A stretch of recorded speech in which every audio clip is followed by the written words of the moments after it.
and welcome back to another episode of Beyond the Dune Sea, a show all about that galaxy far, far away and beyond. My name is Seth.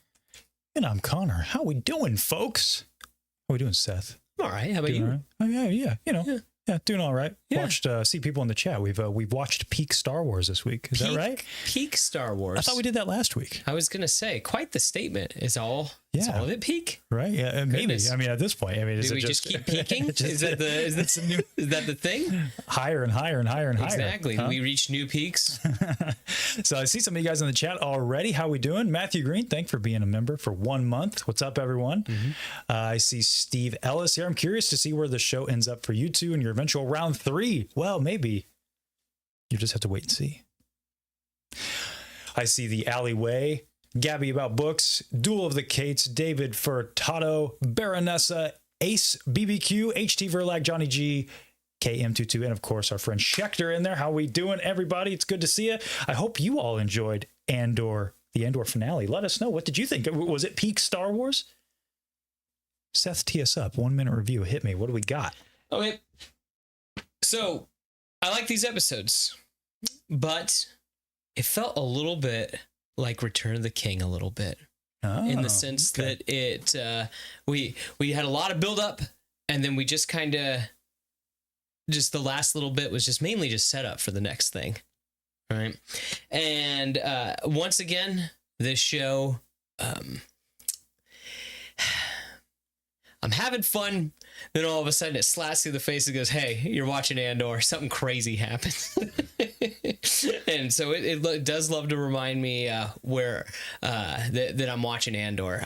Overall, I do enjoy where all the characters ended up, and I think why I enjoyed these 3 episodes more than the others, because they really built around an escape, like an escort mission, which is a very Star Wars thing, and so it really does feel like that it's setting up the OT. Gotcha. Okay. There we go. So there's your 1 minute. So just brass tacks here, because I didn't quite feel it from there. Like or dislike? Overall, I liked it. Overall, this was my Eldani mission. Like the first season, I liked the Eldani mission. Oh, okay. So this was your favorite arc from the season? This was my favorite arc, I think. Really? I think okay. so. That surprises me. Okay. Yeah. Interesting. Last week was really, really good, but I had lots of qualms with it. Because it was too much for you. Right. It's a lot, I was going to say. And then the first, none of them have been bad. Yeah. That I guess I need to preface that. None of them have been bad, but they like to remind me that we're watching Andor. Yeah. Yeah. I got you. Mm-hmm. All right. 1 minute for me. Boy, this was interesting. I was very curious last week because I felt like that was an ending to the story. Where are we going to end this? What's next other than just teeing up Rogue One? And that's kind of what we did. We did tee up Rogue One. And I'm like, so I watched it and I had a bunch of notes. I'm like, okay, that was good. But after, I don't know, nothing changed the status quo for me, if that makes sense. Again, great. Also, to preface, really good. It's just, I wondered how we were going to come up after Gorman, and we don't. We just tee up Rogue One. Again, that's great. But as a finale for a 2-season TV show, I was like, huh. You know what I mean? Like, Again, it's weird. I'm in a weird spot with this because it's like, if you look at Rogue One as the finale, real good. Yeah. Real good. But just as a show, I'm like, this is where we're leaving it. It just felt very falling action. Like we just had the build, explosion, and now we got to exhale. And if you look at it as a whole, I'm good with that. I don't know. I have a little mixed feelings just because I got done watching it. I got online and everybody's like, this changed my life. And I'm like, did I watch the same thing? I don't know. Like, it was good. I'm just like, yeah. No, I'm right there with you. I don't think it changed my life. It just felt like one of the good arcs from season 1 or 2. Yeah. Like, I liked everything I watched. I'm like, this is the finale of the show. I just felt there should have been more emotional beats. And don't get me wrong, there are some great ones, especially in that final episode. I think the last 10 minutes of the show is really, really good. Yeah. Not that the rest isn't. I keep wanting to preface it. It's just that when I'm comparing it to finales, I was like, I felt like the fireworks for last week You know, I don't mean fireworks in terms of action. I just mean like in just story beats and emotionality and all this stuff, right? Yeah. It's kind of, yeah. That's where I'm at with it. So let's check in with you guys. I see a $1.99 super chat from Michael Kramer, the legend. What a series. Welcome back, right? Yeah. He was here last week, a couple weeks ago, Gotcha. right? Are you coming to Rebel Scum Con? It's a maybe for Seth. It's probably a no for me as much as I really want to go. That is my 10-year wedding anniversary is that weekend. So I have bigger priorities, but I'm bummed I'm going to miss it though. Cause what a lineup that they've got there. So I hope Seth you can should make come it. hang out with us. I'll let my wife know that's what you think. She can come too. So we'll see how it works out. There's a possibility that maybe I'll be there, but I'm leaning on probably not for now. Schechter says Andor ? Out of 10. No succulent Star Wars meal out of 10. I guess we'll get there. We're gonna save our final verdict for the final moments. Look at that, the Dune Sea. It's always like this time of day. It's the crate dragon. It's the crate dragon. Exactly. It's Tarkin's coming in for us. He doesn't like what we're saying. No. Something like that. Yeah. Duel of the Kate says this was the first time it felt like episodes were intended to bridge the story of the previous episodes in a movie instead of feeling like its own thing. 100%. Said it better than I did. The last 3 episodes plus Rogue One plus A New Hope in one sitting is going to go crazy. I agree with that. Like I said, I'm in a weird place where I feel like something it has an obligation to stand on its own, especially if you're a 2-season TV series. I think it's a little odd to ask the audience to then go watch a movie. It's in a weird in between where I feel like it's a great finale, but also it relies a lot on Rogue One. Again, I'm in a weird place because I'm like, that's really cool. I like that because Star Wars is a big canvas. And so I like that this is now just a little puzzle piece that helps everything else hold together. And so, like I said, I'm in a weird spot with it where I'm like, it'd be like if I was watching, I don't know, like, let me use my favorite references, Breaking Bad and Better Call Saul. Well, it's like El Camino. You don't start with El Camino. Right. It's not like that at all, but you've not even seen those. I'm trying to help. Okay, I'm trying. Like, oh look, it's a show, and then they made a movie after the show. Yeah, but the movie's very disconnected. It's to put the point, I guess, to try to tie it with what you're saying. It's like if Breaking Bad was written so that you had to watch El Camino to finish the story, and you don't. Like Breaking Bad is a great ending, but El Camino is like a bonus ending. You know what I mean? So that's where I'm at. I don't know. A little strange, but that's kind of where I'm sitting. I'm curious where you guys are at with that. I'm in the same as Konnor. The last week I felt was more of a finale. I came into this expecting more of an epilogue, and I wasn't disappointed. Yeah, and I think as an epilogue, it's great. I for sure. Maybe what I'm saying is just kind of not important. I don't know. Maybe it's just like whatever. Like it works as like an epilogue, and maybe that's what the intention was. I guess maybe that's what I'm saying is that I don't know the writer's intention here. Am I supposed to feel like this is the exhale, this is the falling action of the story, or am I supposed to feel that this is the bridge between this and a movie?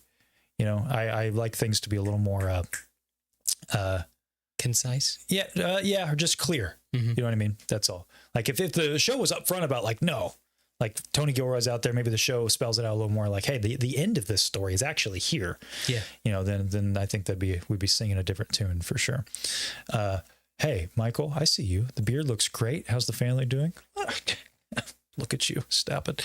It's I appreciate that.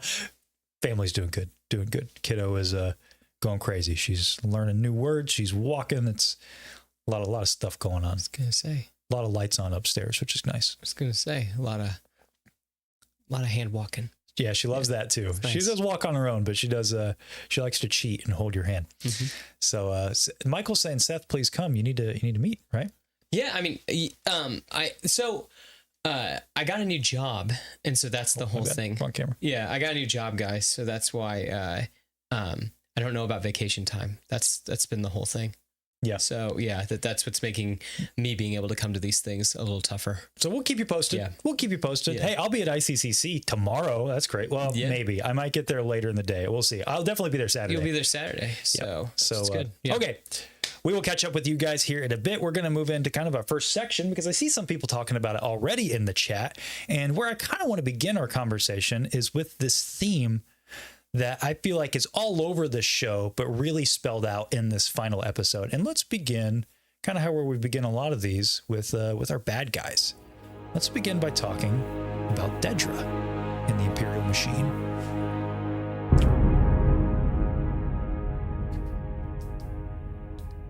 Sacrifice. That's kind of the name of the game here, where it's like this show is all about what do you sacrifice for what is important to you. What's the cost? Yeah. What is the cost? What's the cost for your beliefs and what you're willing to do? And Dedra, even though she's a bad guy, very layered character. She believes in something and she does sacrifice for it. Oh, yeah. And she sacrifices her ambition in the last several arcs where she's cutting against the grain.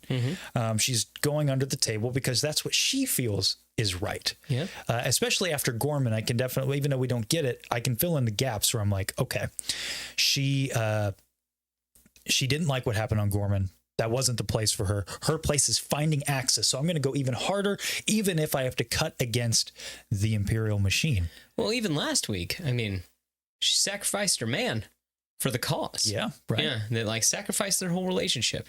Yeah. And it definitely felt like she didn't want to do those things. But what is she willing to sacrifice for? It's finding Axis, finding the rebellion. And what a fitting end for this character, right? Yeah. Oh, yes. We start out where I thought was pretty interesting, where it goes right into it with her confronting Luthen. And boy, what a scene. Dude, that was awesome. Like, that was so good. I love the whole, is everything in here real? Probably two things aren't. Like, I'm just dude, I'm like... Oh, you're cooking. Yeah. You're cooking. Like, I'm glad you mentioned that because I thought that was such a great line. It's slick. And which there's lots of things that could be, but I mean, it's probably them. That's what I was thinking. Yeah, of course. I mean, that's the subtext. I mean, you could also you could say the knife. You could say like lots of different things. Yeah. Well, it's layers, right? Yes, but ultimately, Luthen's playing 4D chess here. He knows why Dedra is here. Oh, he knows. But he's like probing. How much do you know? Yeah. Like, do you have anything, or are you just here for a little recon? Yeah. And Dedra on the flip side, she knows. She knows that Luthen. Gosh, it's so good. Their interplay off of each other. Yes. And like you said, that line is perfect. Like maybe two things aren't real. Yeah. And they takes out the knife and already setting himself up because he knows what he's going to have to do by the end of this conversation. And I got to give a lot of credit. The writing already fantastic, but when she pulls out the Starpath unit, I'm so glad that Luthen wasn't like, what's that? I'm glad that he just immediately is like, stops it there. He knows the game. Yeah. He's not playing around. He's not beating around the bush. And I like that he takes that opportunity to have just a moment where he gets to revel.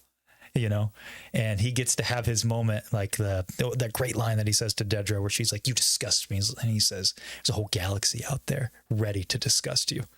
It's good. They were in the kitchen with that one. Yes. So good. Oh yes. What a way to start the episode. Yeah. Well, I like that it wasn't just this build up. Dedra's like, okay, I got to find something here. Like, oh, I got to put this piece to this piece. No, she knows. Yep. We can connect the dots, and it's right in because it's not about this really. It's about Clea, who we'll get to. But with Dedra, she finds Axis, brings him in. He's about to die. She's she's getting him medical treatment, which there's a little. Oh, go ahead. I just didn't really care for the him. I'm like, dude, let's be real. The show is very grounded in reality. If you needed to die immediately, that was kind of my whole maybe, but she could stop. I don't know. I think that there's more preventative with that. He at least could be sleek with this because it takes her a minute to realize what he's doing, what he's done. Yeah, where you slit your throat, that's like a, Yeah, no, I got you. I gotta still be a little more bombastic. Yeah. There's a little fun Easter egg with the hospital. I don't know if you noticed. I forget the character's name. Forgive me. I should have wrote it down. But the name of the hospital is actually named after a High Republic character, which is kind of cool. Right? A little nice connective tissue. I like the little symbol in the hospital because you see the clones with that symbol and stuff like that. That just means, medical. Nice little just, connective tissue. I appreciate that kind of stuff. Yes. You don't have to retcon everything. Yeah. Get out of here with the comics and everything. Right.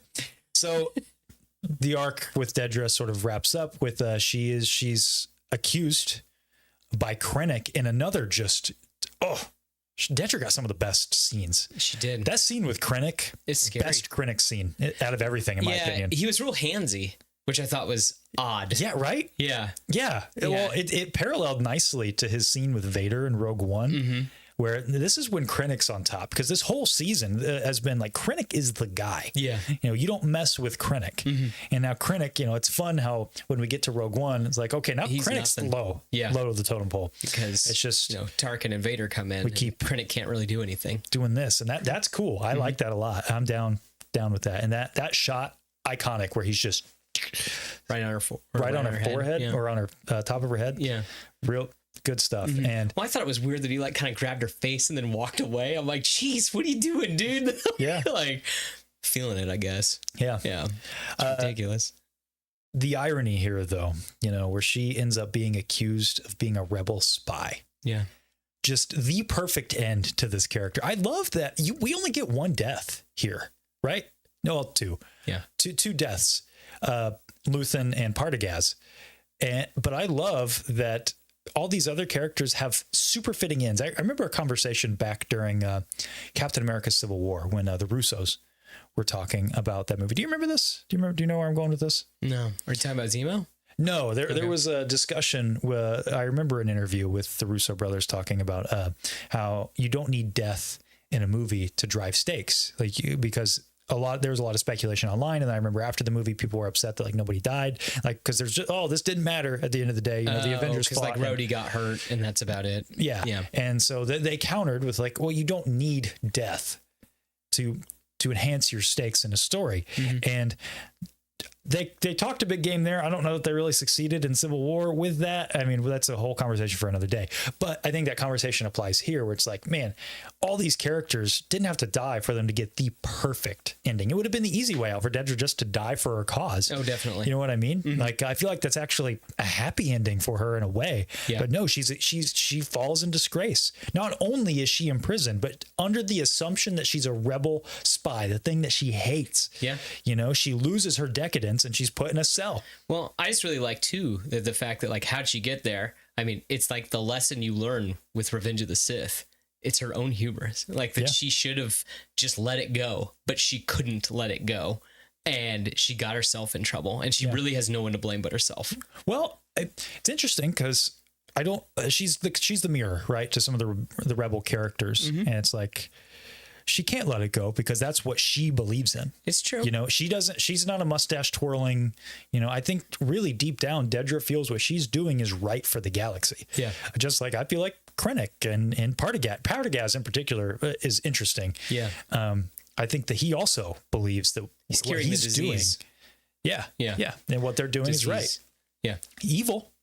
But like you said last week, everybody believes they're the hero of their own stories. That's so what true.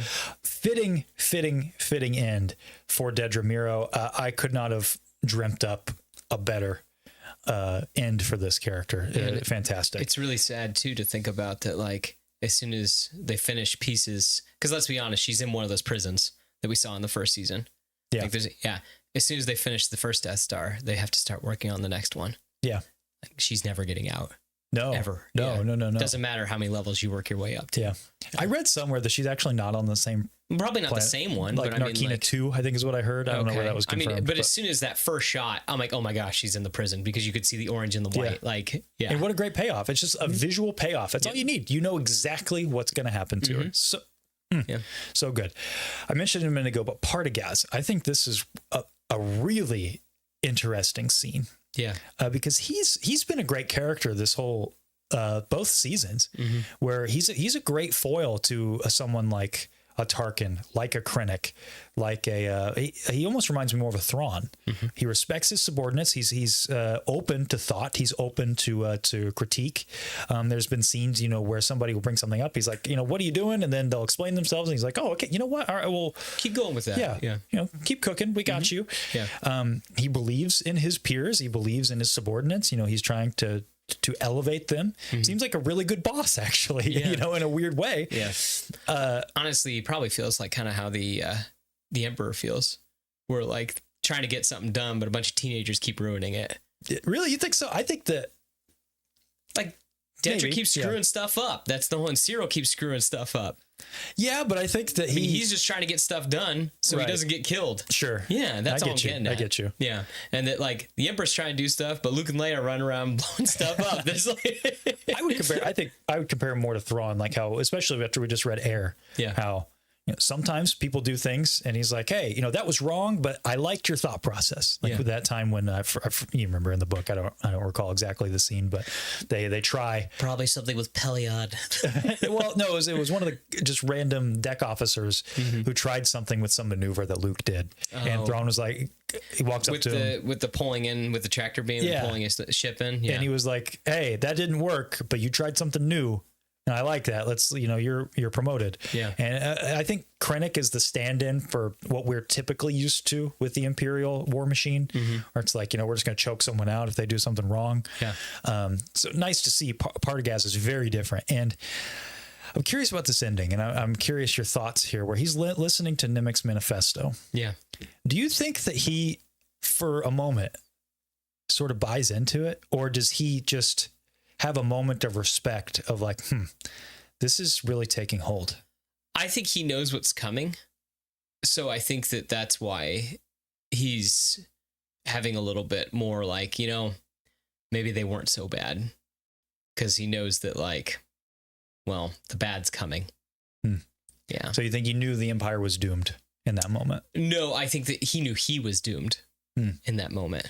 And then the fact that like his cure or whatever, he's the cure to the sickness or whatever, like the ISB was going to fail. I mean, there's just no way that, especially with those, the manifesto getting leaked out and everything. Yeah. Yeah. I think I land on that. He knows the Empire is doomed in that moment. Yeah. He's like, look at all of this failure. I mean, you could see the seeds of doubt earlier when he's arguing with Krennic, and he's like, it's a miracle that nobody found out. Know about it. Yeah. Like it's a miracle it lasted this long. You need to save the sermon for Palpatine. And then I think in that moment when he's listening back, I think he's trying to understand, like, know thy enemy. Like, why did these guys succeed? I know I'm doomed, but maybe the Empire is doomed, because I am but a cog of this machine as well, right? Yeah. And like this line, I think really sums it up. Forgive me, I actually don't recall if this was in that snippet that they played, but it is part of Nimic's manifesto. It says, the Imperial need for control is so desperate because it is so unnatural. Tyranny requires constant effort. It breaks, it leaks, authority is brittle. And ultimately, they fall because of their own, exactly this. They fall because of their own need for control. You have all of these different pieces fighting against each other. It's why the Sith can never truly succeed, right? Why they needed the rule of two.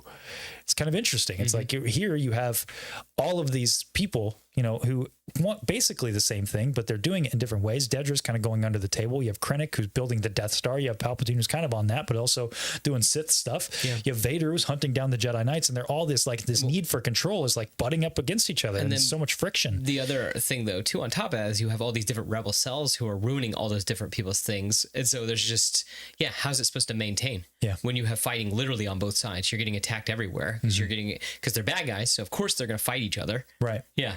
And then the good guys are going to fight the bad guys. Yeah. Yeah. Really good. That moment, I see somebody in the chat calling out, Herobrine, saying the officer raising his hand to calm the stormtroopers was very Fall of Berlin. Yeah. I mean, that moment where he does ultimately take his life, and then, hold on. You don't need to go out. Just a dark moment, but just a reflection of why they lost, of why the Empire lost. It's too many of them realized too late that they just... They can't control an entire galaxy like that. I mean, that's why they put all their cards on the Death Star. It's true. That was the only way, you know, and you can argue that maybe if Galen didn't do what he did, then they would have succeeded. But the other thing, though, too, is it was building the Death Star was the thing that could unite all the rebellion against them. So if they had not, would the rebellion would they have been able to like get it together? Basically. Yeah, because you're right. It was that final push was getting the plans was what finally got them all together. Yeah, that's a good point. Checking in with you guys. So what did you guys think of Dedra and the Imperial War Machine? See a lot of comments in here. I know you guys were upset about space Skype, but didn't we see that in Phantom Menace? Yeah. Kate, yes, we know that there is space Skype My point is just that they should have mixed it a little bit with some we should have seen holograms. some holograms. Like, okay, for example, I want to see some like fuzzy boys. same. Yeah, I want to see exactly. Palpatine getting all, Get all fat for a moment. I watched Rogue One after this, and I watched it today, and when Galen is speaking to Jin in that message, he's a hologram. Yeah, and it's great. Well, there's also screens too. I was gonna say we even see Saw Gerrera as a hologram in this. Yeah, Why'd we wait till the That's end? true. I didn't catch why that was so jarring, but you're right. It's like the first time in the whole show, other Yes. than when they're passing around, bounty pucks. Yes. Granny was the best character in the arc. Hey, we'll get to her. All right, don't jump ahead. Yeah. Dedra was probably going to use the fakes line of conversation to set up her accusation, but then Luthen turns it against her, so she has to find a different line of attack. Yeah, I don't buy that either, that it's like she gets... oh, sorry. I thought you were going somewhere different than that. I just made the connection. Yeah, I agree with you. That it is a great kind of spin with the fake, things in the room where what we were just talking about with the confrontation with Dedra and Luthen. Yeah, it's like she tries that. So she gets the upper hand and then he kind of takes that. So it's a masterclass in sort of a like verbal confrontation. It's really, really go good. back to the room. I'm sure you noticed the Imperial CSI that you saw the father, the son. Oh yeah, and the the daughter. Mortis gods. Which I thought that was a nice like leading into the idea of the Force and a new hope is coming. Yeah. That it's like, why did we pause on that artifact of all the artifacts? Yeah. And I'm like, that's kind of interesting. It is interesting because going back to season 1, I remember Gilroy talking about how like, oh, that was just a prop department. They put everything in there. You know, I didn't know what they put in there, but that's you focus on that. Oh yeah, for a moment. I'm sure that they had lots of footage of people messing with all the different items in there, and so why choose that one? Because the Force is coming. This is a great point from Baronessa. Also, this is why the trilogy era, they used naval intelligence and ISB as second fiddle. Yeah, there's been kind of a great overall story that's been going on with the ISB across multiple media. I think Rogue One takes it a step further. And then in Jedi Survivor, we get some more there that like Vader and the Inquisitorius had some beef with the ISB. And so this is, I think this was the final nail in the ISB's coffin where they're not needed anymore, especially after the Death Star, especially after the dissolution of the Senate. They're like, you're 100% right. The dispelling of the Senate? Yeah. Is that what you, okay. Gotcha. Yeah, just dissolving. Gotcha. When he rolls his eyes about Cleia supposes an infectious individual propaganda makes his team's response time be delayed, provides a lot of insight, into his headspace as the final scene arrives. Yes, that was another thing. I think that was awesome. Like that. What a very human thing. It does not matter. It's like, hey, this person has a disease. Oh, okay. That makes it it's an emergency now. Well, then as what's the name here? Light Rate Max is pointing out, that setup gets everybody involved, but then they don't have a strike team anymore. And so that ultimately it's their own downfall. It's like they dug their own grave. It's so good. Very much It's so good. What were your thoughts? Thrawn could have found Axis. Maybe. Hey, that would have been Luthen versus Thrawn. That'd be a story I'd love to see. I'll be honest. That'd be sick. Huh. Who could outplay each other? Yeah, because I mean Luthen, you know what, now you say that, Luthen is definitely the Thrawn of the rebellion. For sure. Wouldn't you say? I mean, who would you compare? Yeah, I mean, he does help coordinate. Yeah, probably. Just really cunning, willing to do whatever's necessary. Yes. Yeah. And oh my gosh, willing to do. What about Lonnie? Yeah. Yeah. I guess we'll talk about him soon. Get to Lonnie. Yeah, Don't you worry. We'll get to Lonnie. Yeah. Am I the only one who thought the comm going off sounded like the motion detector in the Alien franchise? Never seen those movies, so I cannot say one way or the other.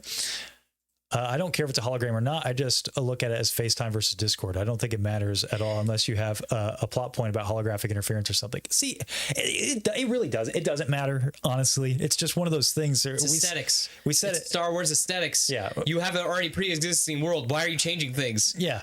Especially when we know the time period. It's not even that they're changing things. It's just like in all of Star Wars, it's like hologram most of the time, screens sometimes. And then in Andor, it's like no holograms at all.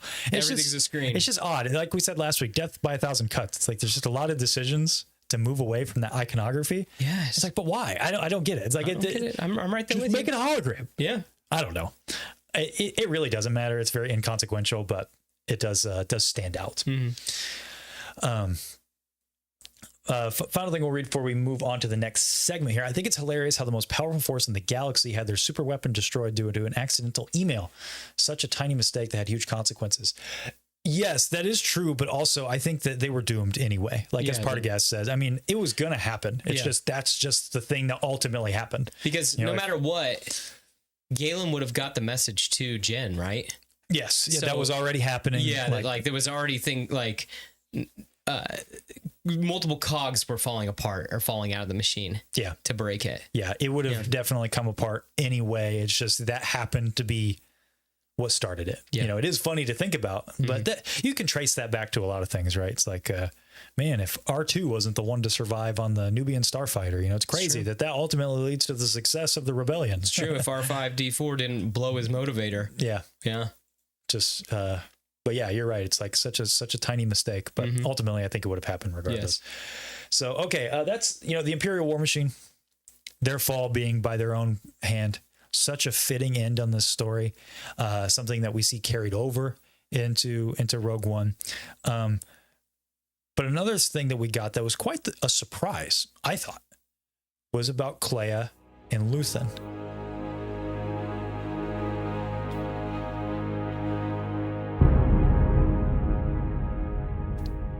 Another sad story, and very surprising to get some backstory here. I know, right? What did you think? Let's start with the backstory. What did you think of the backstory? Okay, so I like the backstory. I'm still just confused on the timelines. Like, I think,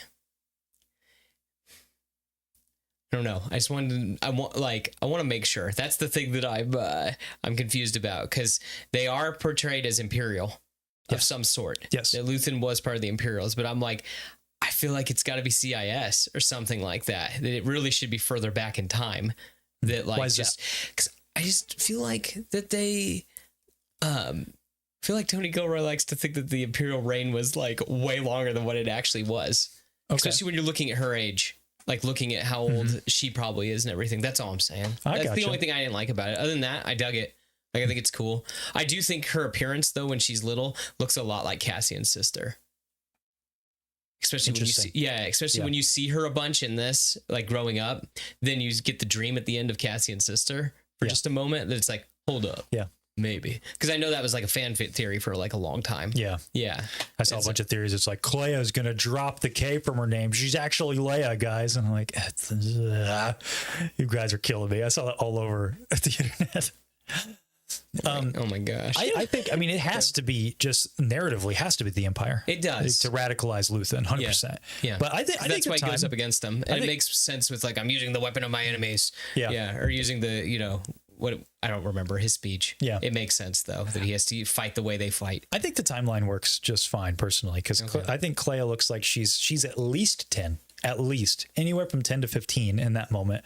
And at least when she's little, when she's hiding. Yeah, 100%. Okay, I would figure younger than that, but that's my fault. I don't think so at all. I think she's. I mean, she speaks well. She also looks that age. I mean, she looks like she doesn't speak in the very first part. Yeah, but the next part is definitely the same. Like, I mean, his hair's different and everything. A little bit, but there's not much difference in those two. At least I didn't think in those first two flashbacks. Definitely time passes after that. Yeah, but those first two, I don't know. They seem like they were at least somewhere. But that's my only qualm with it. I like the story. I like the whole that they kind of need each other. I am going to ask, who's the, like, because we've got this pairing now. We've got a guy looking out for a child. It's the Mandalorian. Well, I was going to say, is it the Mandalorian? Is it the Bad Batch? Where does this duo rank? I got you. Yeah, that's what I was going to ask. They couldn't help it. They had to work it. They have to do it. You have to. Yeah. Maybe put that in the chat. Like, what's the best parent-child, pseudo-child, you know, in all of Disney Star Wars, because they're obsessed with this idea. It's true.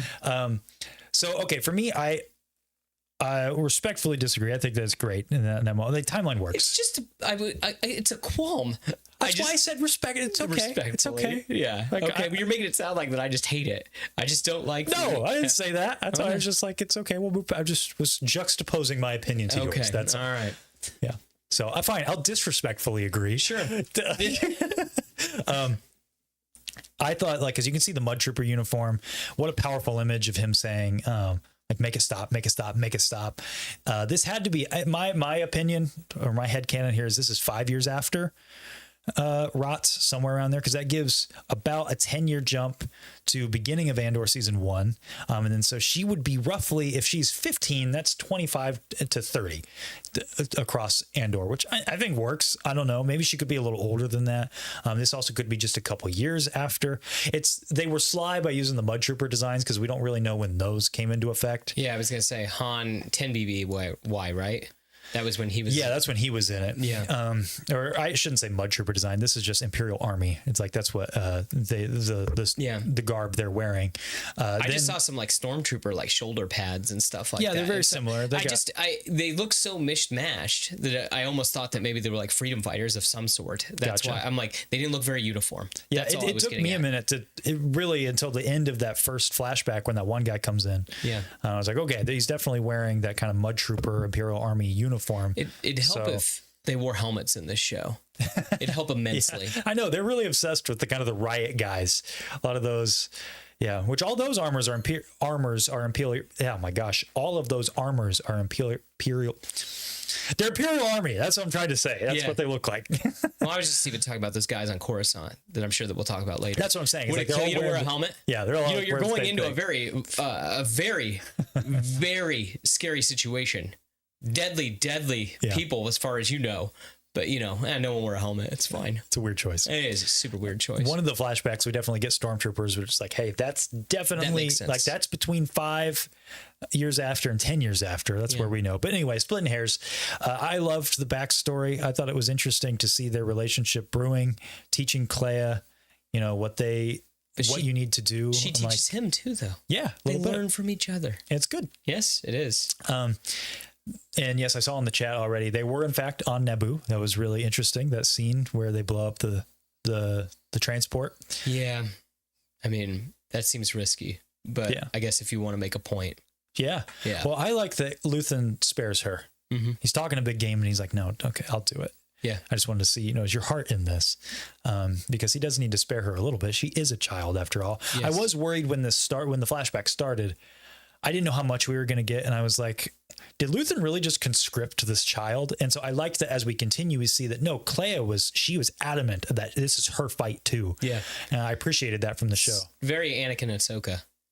A little bit. Sure. Yeah. Mm-hmm. Yeah. That, raised by this oppression rather than raised by the war. Yeah. Mm-hmm. So that was good. Yeah. Really liked the backstory there. And we get to see a little bit more of Luthen, what he's up to, finding this last bit of information, because we've gotten this story over the past couple arcs now that the rebellion is now formed. The spark has been lit. Now the spark isn't really necessary anymore. Yeah. And a lot of the rebellion doesn't really like Luthen anymore. It's kind of like Saw. And why is Luthen holding out on Coruscant? Why won't he leave and get to Yavin? And now we see he's waiting for the Empire's end game, and he gets it. Mm-hmm. And that scene with him and Lonnie, and you find out Lonnie, he's got hours before he's going to get caught. And then in that cold moment, we see that he kills Lonnie, right? Yes. Luthen sucks, but I get it. Yeah. You gotta do it, but still sucks. Yeah. Well, it's interesting because it feels like how Cassian is at the beginning of Rogue One. I mean, Cassian literally, the spirit of Luthen is living on through Cassian through Rogue One, and I think maybe that's why I don't like Cassian. Gotcha. Does that make sense? Because I've always been like, dude, Cassian's way too dark. Shoots that dude in cold blood. Yeah. But he understands the stakes. Who was he trained by?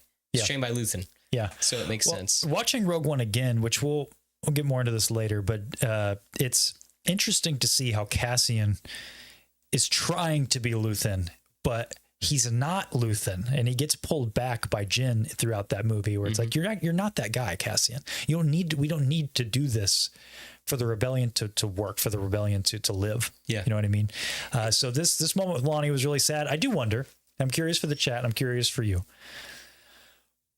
This obviously was to serve Luthen and the rebellion. He's like, this is for the cause. But in a way, do you think that this was a mercy to Lonnie because of his family? And it puts him, makes Lonnie a victim in the eyes of the ISB. I doubt it, because, you don't think that his family's going to get brought in for questioning? Maybe. Maybe Luthen, we don't see it. Maybe he gets their family taken care of. I doubt it. There's not much time. He's got to go home and pour acid on his radio. Yeah, maybe not. Maybe not. I just think that there's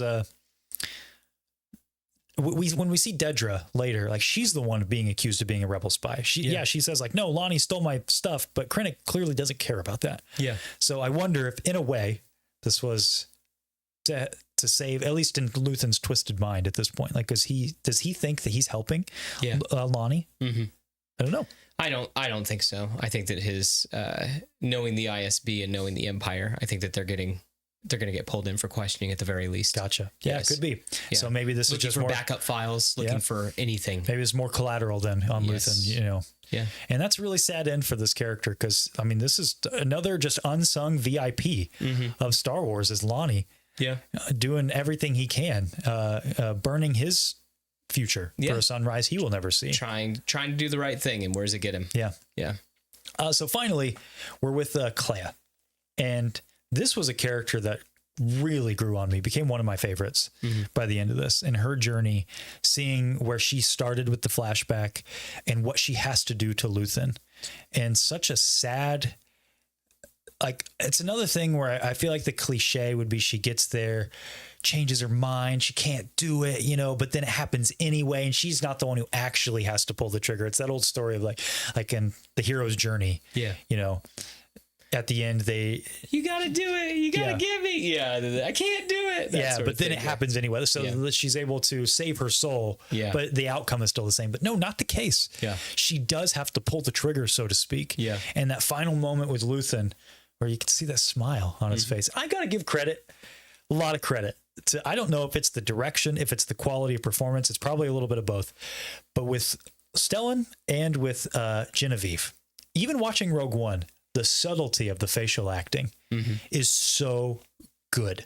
It's actually one of those differences between like main Star Wars that I think is interesting because when you're looking at like an opera, which is what Star Wars is, right? Yeah. The soap opera nature. Bombastic, yes. Yeah, the fantasy and everything. Yeah. Like when it almost feels like it's a play in a lot of ways. And when you're acting for a play, you have to be very outward. You got to be expressive so the people in the audience can see you. Yeah, for the guy in the back row to be able to know how you're feeling, you have to be expressive. And so that's not true. That's impossible. Yeah, I think people don't appreciate that sometimes about it. It's like, yes, it's still a film, but that the performances are meant to invoke a certain feeling in you. Yeah. And ultimately that's all filmmaking is. It's like it's manipulating your feelings. And I think comparing it, let's say, to Revenge of the Sith is a great contrast because I'm thinking of that scene where Anakin is looking out the window and it's just tears streaming, the lip quivering, the music swelling, like everything is telling you feel sad. And that's not a bad thing. It's not a bad thing for a director in a film or a piece of media rather to be very heavy handed with its emotion. That's important, I think. But I do love, by contrast, here in Andor and a little bit more in Rogue One, just these very subtle, like really have to watch. It's because it's character driven. You need to know the characters. You need to know how they're feeling. And so because of the benefit of the medium of filmmaking, we get to go close on Luthen's face and just see as he's dying, this extremely subtle, like as his wince turns into a very subtle smile, like he's proud of her for doing what she needed to do. I do think it's neat with the flashbacks, like being able to show that, oh, this isn't over her head. She can break in here. She can make it one person seem like they're three people. Right. I also love that lockpick thing. Yeah, the thing was sick. Dude, that's so cool. Like that, like talk about something that looks like it belongs in Star Wars, if that makes sense. Yeah. Little sprinkling of Star Wars DNA for sure. Yes. Yeah. Great stuff. And her ending, I loved her final moments here where she goes to Yavin. She's like, I can't go because she just needs to get this information out. And then after that, you know, her story's done as far as she's concerned. Yeah. But Cassian makes her come, you know, and she's going to be welcomed as a hero, but not really, you know, because they don't believe her. They don't appreciate. Yeah. They don't believe her. And they also don't appreciate like the Luthen and what he did for the rebellion, which is also really interesting. Yeah. But I do love her final moments where she gets up out of bed, she walks out, she sees Melshi training with some of the recruits, and she gets to see what she built, you know, and there's gets one of those small smiles. Yeah. Right. I love that. The subtlety of, you know, everybody gets what they're due in a perfect way. What is Clea's reward? It's to see that she it worked. She succeeded. They built it. And she does get to see the dawn from she does get to see the sunrise. You're right. And that's beautiful too. Yeah. It's really great. Catching up with you guys here. What did you guys think? HT Verlag says, no, Luthen was cutting loose ends. Definitely could be. And that's probably where I lean, but it is fun to think about, that there might be layers to his decision making there. But it was end game time. So it's like, we got to do what we got to do. Luthen used the fast way instead of the safe way, paraphrasing from what he told him on the bench. That's a good point. Kate, the Cerveza Cristal scene is coming up. Did it pass? Is it already there? Got a little bit of rolling shutter on there. I can't tell. You guys can't see it, but it's we still have our bottle of Cerveza Cristal up there on the shelf. Yes. Perrin was okay after Mon left, so I think it's very plausible. Lonnie's family was okay after he died. Okay, that's a good point. I think that after too much happens very quickly, I think, for the ISB to have time to clean up loose ends. Yeah. But not that Luthen would have known that necessarily. Yeah. Make 20 feel like 100. Great point. Great point. And from the alleyway, do y'all think that just like Partagaz and Dedra and Krennic, had everyone from the conference in episode 1 of the season taken out in one way or another to cover his back? I don't know. We do see some I guess Survivor is before this. I don't know if people were taken out backs so much as they were just kind of disbanded, pushed into other parts of the Empire. But yeah, it's an interesting thought. I'm sure some were like people who knew too much. I wouldn't be surprised. But again, things happen very quickly once the Death Star is known and it's destroyed. Now they're backpedaling. Yeah, so now it's not as necessary, right? Is that so? Literally just saw a post saying that Krennic's finger on Dedra's head was improvised. I could see that, given how Ben Mendelsohn was like, this is fruity Krennic era. He was very he's so like this in Rogue One, and so like but he's very using his hands. I think it's because he's the little guy in Rogue One. Yeah, like he has nobody to flex on. Yeah. Whereas in this, he's the big man. He's the boss. Yeah. And so you get to see how this guy who has short man syndrome, acts out when everybody is shorter than him. Yeah. So that's interesting to think about. Okay, moving on to sort of we already touched on it a little bit. Like Clay gets to see what she built. Yeah. And what did she build? She built the rebellion. And what do we see with the rebellion, with this great montage and this great shot right here? What did the rebellion, what did Mon Mothma, what did Vel sacrifice by the end of this story? I mean, Mon sacrificed her whole life. Yeah. Yes. I love how that's shown visually in that clip that we just played. You see Mon, she's not in decadence. She's just at a picnic table. Yep. Eating basically from a paper plate. Yeah. Her hair, she's got that yee cut from Return of the Jedi. Yeah. Rocking the bowl cut. But she's happy. There's a smile on her face. Yeah. We don't really see her happy at the wedding. Yeah. And the juxtaposition here is great. And it's interesting too that I'm sure we'll talk about it later with her husband. It's like he's still part of that life that she left behind. Yeah, and he's unhappy. He is very unhappy. Yeah, drinking himself away there in the cruiser. Yeah. The rebellion is in an interesting place here. It's in basically the same place we see in Rogue One, where there's a lot of infighting. Bureaucracy has almost destroys the rebellion before it can even start. It's true, because they want to fight one way, but then other people want to fight another way. Yeah. And everybody's at odds with each other. Exactly. Yeah. And if not for Cassian, then they might have lost, because what built the rebellion? Luthen. And what drove Luthen? Like these tactics, fighting like their enemy, because then they have to. Yeah. Right. And again, I don't know that there's a right answer here. Like I get where some of the bureaucrats are coming from in the rebellion, where it's like, no, we got to do what's right. But it's like, okay, but they're not doing what's right. Well, they got a planet killer. It's interesting too, that it's like, they're trying to fight it from the inside with the Senate. But then think about where the Senate ends up in a couple days. Exactly. So that's really going to work. And then you've got Bail, who's working with Ahsoka at this point.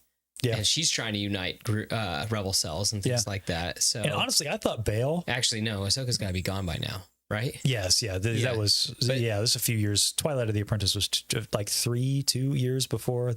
Okay. Either way, they were doing that together. Yeah. Yeah. I think that Bail actually was...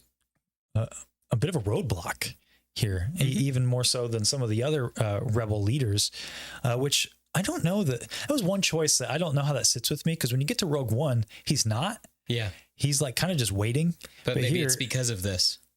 That's why he's more on board. That could be. That could be. I just thought of all characters, it was interesting that he's the one that's like putting up roadblocks. You but know I mean, what I mean, it is different than how he was fighting. Yeah. He's trying to use the Jedi. He uses Kenobi in your favorite show. He uses Ahsoka. Not for the rebellion though. Yeah, I mean, he does. No, but I mean, like when he needs something, he goes to a Jedi. I think that's his Hail Mary. I think that he's fighting the same way Mon is for most of this, right? Yeah, he has to. Yeah. Because Mon is definitely, I think Mon sees that they need to fight. Yeah. They need to take up arms. I mean, why else are they building Yavin? Yeah. You know what I mean? And then you have, I forget her name, that other senator. She drives me nuts because she's the same way in Rogue One. Because in Rogue One, she's like, they got a planet killer? Well, guess we'll die. And Jin's like, what do you mean? Just give up. Yeah. Yeah. And here she's kind of the same way. She's like, no, we're not doing that. And it's like, okay, I get where you're coming from a little bit here, but should we not at least investigate these claims that came in from Clea? Yeah. You know, I like how we're seeing the mirror. Like they almost felt the same way the ISB falls by getting too in the weeds with the paperwork in the bureaucracy. And if not for the guerrilla tactics of someone like Cassian Andor, not only here going to save Clea, but then again in Rogue One, you wouldn't have this. They wouldn't win. You know who still has himself? Radis. Radis was awesome. Dude, what a great character. I just think it's cool too that like he was a practical effect. Like that was, I just thought he looked awesome. He did. Yes. I'm not gonna lie. Radis did a lot for me in terms of bridging this to A New Hope. Yeah. Like, I just really enjoyed it. He almost felt out of place here, to be honest. It did. Yeah. He did, because he's kind of goofy and alien, and like we didn't get a lot of that through all of Andor. But I'm like, hey, I know that guy. Yeah, right. Yeah, he was great. I really enjoyed seeing Radis. Fun character. Fun to see him. I miss Jimmy. I know, right? Like a lot. Yeah. That's it. Pour out the Cerveza Cristal for Jimmy Smith. Yes. Not that he's dead. He's very much alive, but just had other things to do. Guess so. So the rebellion, seeing where they're at in this story, and the great scene with Saw Gerrera. I saw a lot of memes where they're like, Saw, you're on Jeddah. Nuh-uh. What do you mean, nuh-uh? Audience even knows you're on Jeddah, so it's just ridiculous. Well, it just shows how, far Saw has gone. And again, great stuff when you get to Rogue One and Mon Mothma's like, Saw's an extremist. Like his tactics. I really do that, like, because it is kind of jarring if you just watch Rogue One. That like it's like, whoa, where'd this guy come from? And it's just he was in Clone Wars, Seth. Yeah, but like he's not like how he was in Clone Wars. He's now Vader, basically. Yeah, and he's being really extreme. Yeah. So even though he was extreme in Clone Wars, but yes. Yeah. Yeah. So I'm just giving you a hard time. Yeah. Yeah. Like where we went with the rebellion, it was interesting to see how they discredit Luthen. Made me mad a little bit, made my blood boil. I'm like, come on, guys, put some respect on the name. Yeah. You know what I mean? And again, to call back, bring it full circle to that final shot that shot we just showed with Vel and Mon. You know, what did everybody in the rebellion sacrifice? They threw everything away. They threw away their decadence. They threw away their cushy lifestyle because that's what they believed in. That's what they felt was right. Yeah. And in a way, though, it looks kind of fun to be on Yavin. You know, I mean that like truly, like even with all the heaviness that's going on, like people look like, everybody's there. They believe in their cause. They got food in their bellies. They got nice little bungalows. You know what I mean? Like they're, and I hate to like, kind of gives me early Chirps vibes. Yeah. Oh yeah. I it's can like see people, that. it's a bunch of people who are working together all for the same cause. They're taking care of each other. Yeah. Yeah. So don't have time for dresses and salons and all that stuff. They're just out there fighting the good fight. Exactly. It's nice to see. They're all behind their cause. Yeah. Yeah. Yeah. I wonder if Bail felt embarrassed by Andor's presence as he's a reminder how he failed Mon. Could be. I think you guys are onto something with how. I mean, Cassie does bring that up. What? That like the only reason Mon Mothma was there was because of him. Yeah. Yeah. Oh, yeah. Okay. Yeah. I didn't make that full connection there about Bale's team being the one that failed Mon. Mm-hmm. Yeah, that definitely could be, Sergio. I'm with you on that point. That's great. Let's see here. If I had beautiful hair like Mon Mothma pre-week 4 and then it was gone, that would be my sacrifice for the rebellion. Hey, you know what? Everybody sacrifices different things, right? It's true. I think that haircut is kind of cute. Yeah, I kind of like it. It works on her. You don't like it? Come on, Seth. I think it's fine. Wow. Haircut shaming over here. It's insane. Can't believe you guys. Yeah, anyway, I think each season of Rebels lines up with each arc of Andor, at least year to year. So Ahsoka disappeared around the same time Cinta died. That could be. I don't actually know the answer to that, but I'll believe you. I'm going to trust you on that. We're gonna say that as gospel for the rest of the show. So you better be right. There we go. Does anyone know if they're rewatching Rogue One after finishing Andor? If you're talking about us, no. We'll tell you why later. We're going to talk about Rogue One today. That's mainly why, but you'll see where we're headed next here in a bit. So, give me Radis in every show. I don't care. Put him in Young Jedi Adventures. Does it make sense? No, but it'd be awesome. I'm with you. Radis is great. What are you kids doing? Yeah. I can't keep up with you. If only you could fight as well as you lie. Great line. Great line. I forgot how big of a deal it was for a Clone Wars character to be in a live action movie. Such a cool character. Yeah, Saw Gerrera. I remember that was one of the last additions by George Lucas, right? Was putting him in? Yeah, I believe so. Like it was one of the last creations he had. I don't remember. There's some lore like that, right? Mm-hmm. Yavin is great and all until Dodonna gets possessed by the spirit of Exar Kun. Is that real? Is that real? Exar Kun's hanging out on. I knew Yavin. that. But he starts possessing the kids. But does he possess Dodonna? I don't know about that. I know he starts possessing the kids. That's crazy. Yeah. What weird. Legends was wild. I know Legends did get wild. So okay, we talked about a lot today, but I think there's one. I mean, there's a big character we haven't discussed yet. Yeah. Maybe even the titular character here. I don't want to talk about sacrifice with Cassian. I'm more interested in something else. The Messenger.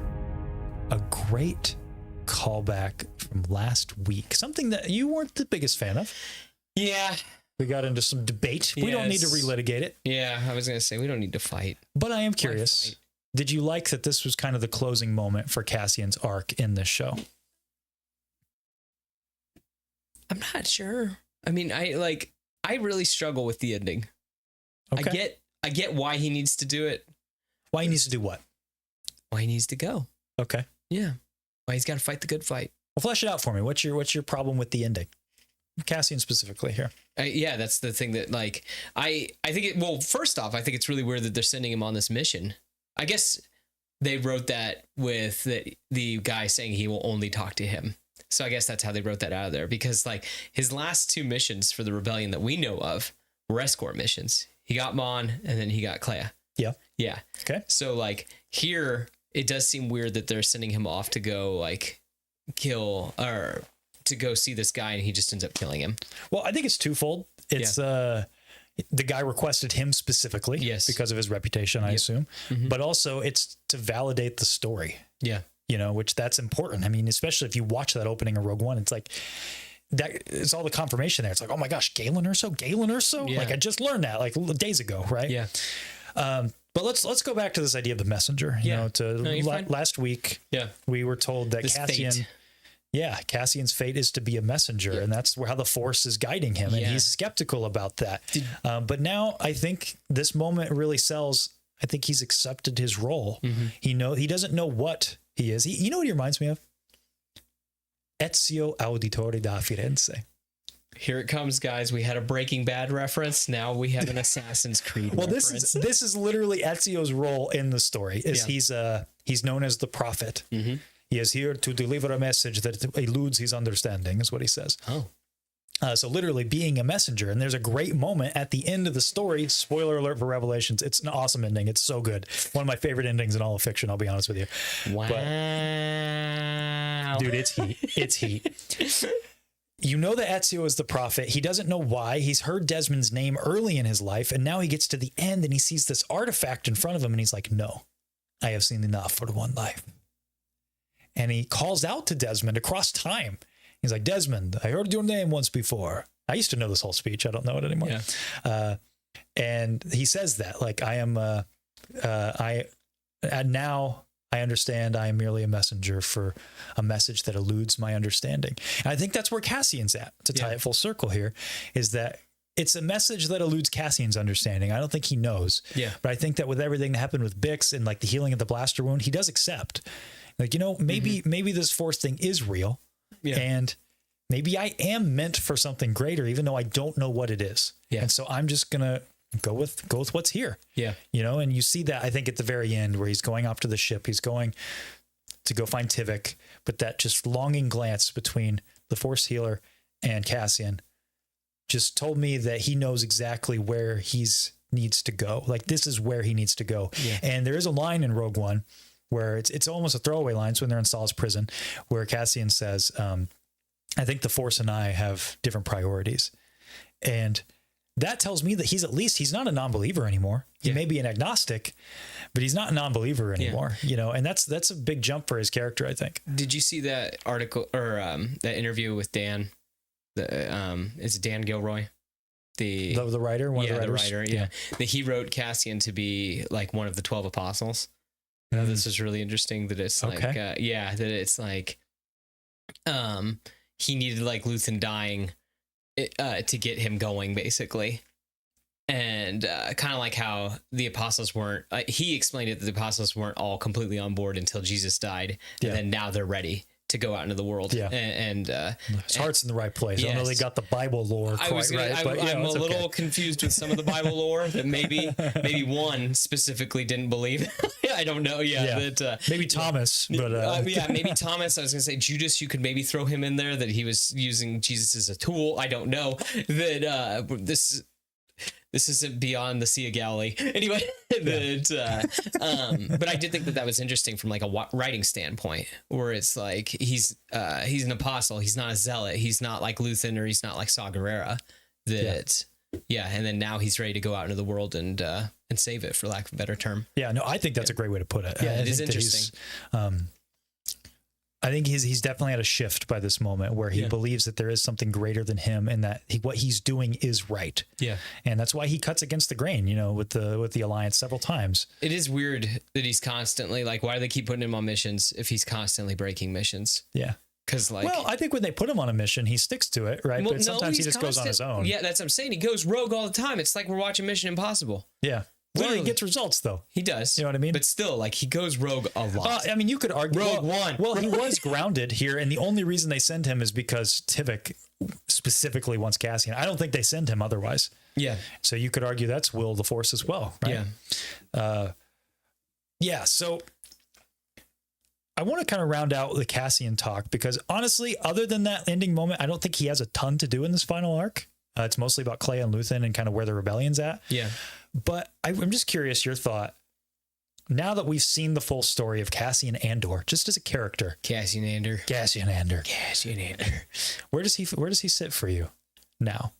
Just as a character, do you like him? Do you dislike him? Where are you at with him? I think he's all right. He's not my favorite character in all of Andor. Okay. So has he moved for you? Like, I mean, pre-Andor, you were like meh on this guy. Yeah, he's kind of a jerk. Yeah. Does the needle move at all for Cassian? He might be slightly better.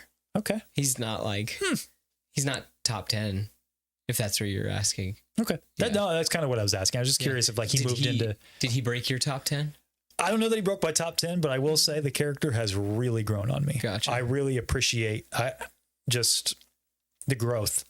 I've said this several times now, but the season 1, he's okay. Yeah. He's not my favorite part of season 1. Yeah. Season 2, though, I think everything builds with this character so nicely. And it's really the stuff with Faith in the last episode that I just thought. I really like him in last week's group of episodes, and then this week's group of episodes. And especially then going into Rogue One, it makes a little bit more sense. Yeah. Yeah.